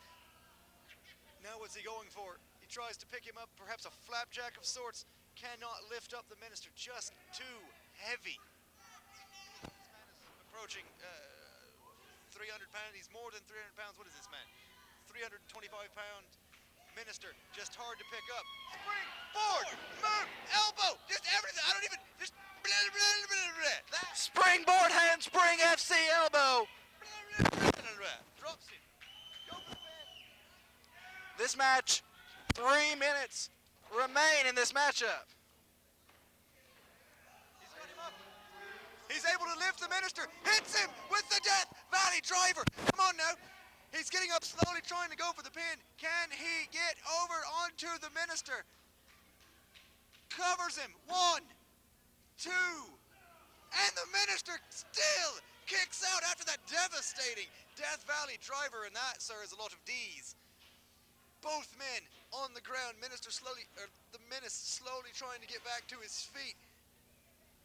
Who will win this match? It is going down to the wire. We've got less than 3 minutes slowly approaching. 120 seconds left in this match. Machine gun-like punches to the gut of the Minister. Going one more time to pick him up, perhaps another Death Valley driver.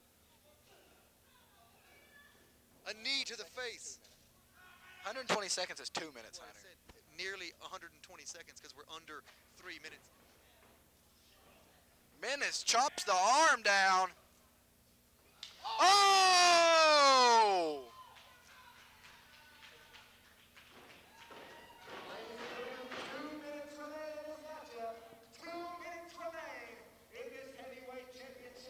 Menace now with a certain sense of urgency as he tries to go for the pin, but the Minister so aware of where he is in the ring, right next to the ropes. Usually you don't see Menace make that mistake. You see him pull him away from the ropes, but with the announcement of 2 minutes left, Menace began to panic, went for the cover, made a mistake.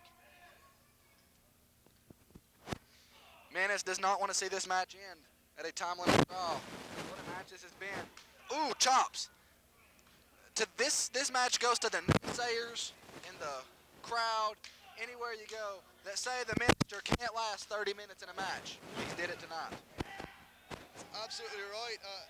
I myself had questions. Oh! As Menace delivers a flying forearm to the face of Menace, or of the Menace. There's too many M's in this match. Ooh, big Misses the kick. Ducks under, hits the boot, going for the power bomb.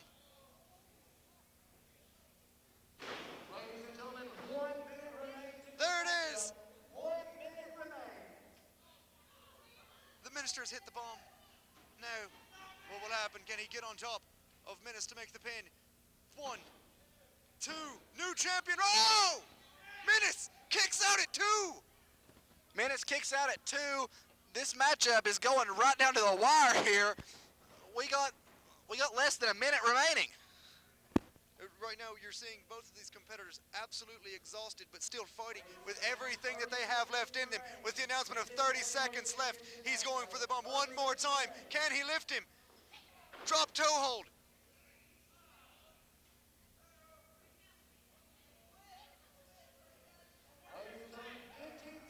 He's got it locked in. He's got it locked in. Will the Minister tap out? Will the Minister tap out? We've got 10 seconds left. He's got it cinched in. Will this match end in submission? The Minister's trying to hang on. Can he hang on? 3, 2, 1. The match is over right as the Minister taps out. What has happened? Do we have? Is that a tap out? Is this a time limit draw? What has happened in this matchup? We're waiting for the referee. We're waiting for the official announcement. Tap out or time limit?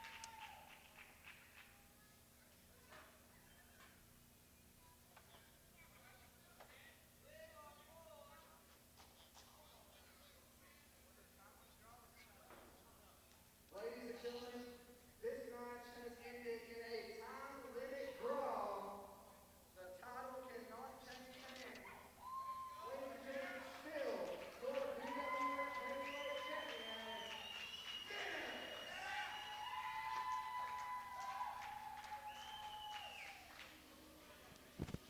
That match went down to the wire. 30 minutes of a great match, Hunter O'Malley. Menace calls for the microphone. What are we going to see here?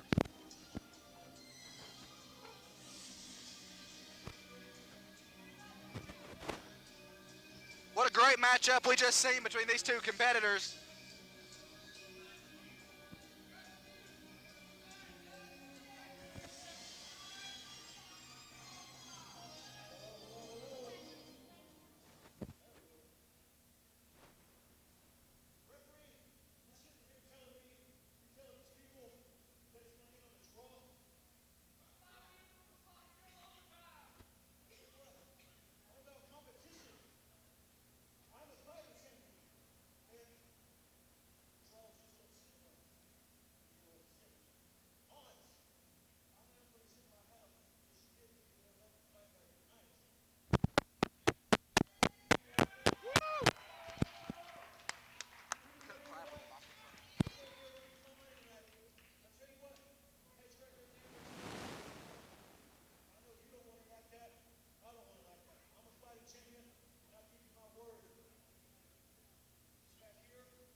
Are we going to see a 60-minute Ironman match for the PWF title? Man, it sounds like it's open challenge right there.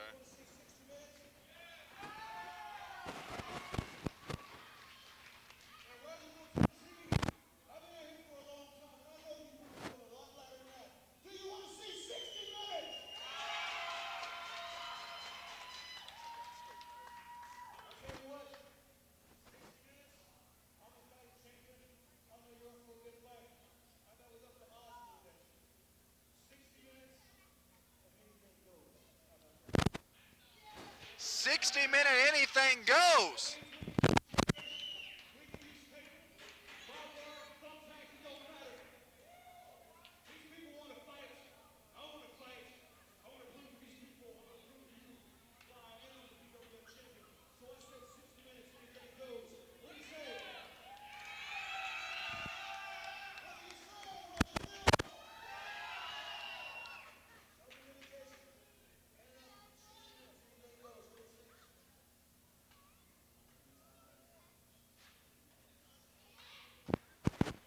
See a 60-minute Ironman, no rules, no disqualifications matchup, it looks like.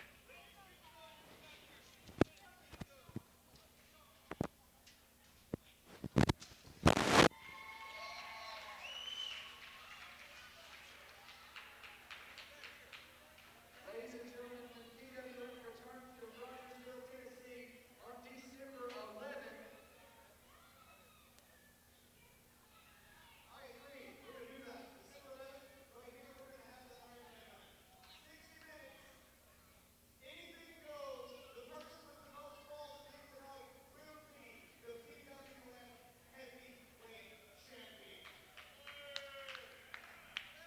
Also, one more match is in the time of May. Wrestling for the Southeastern title. So, I want to thank you guys for coming out. Happy Thanksgiving. Thanks for being in charge. Thanks for playing along. Drive home safely and a happy holiday.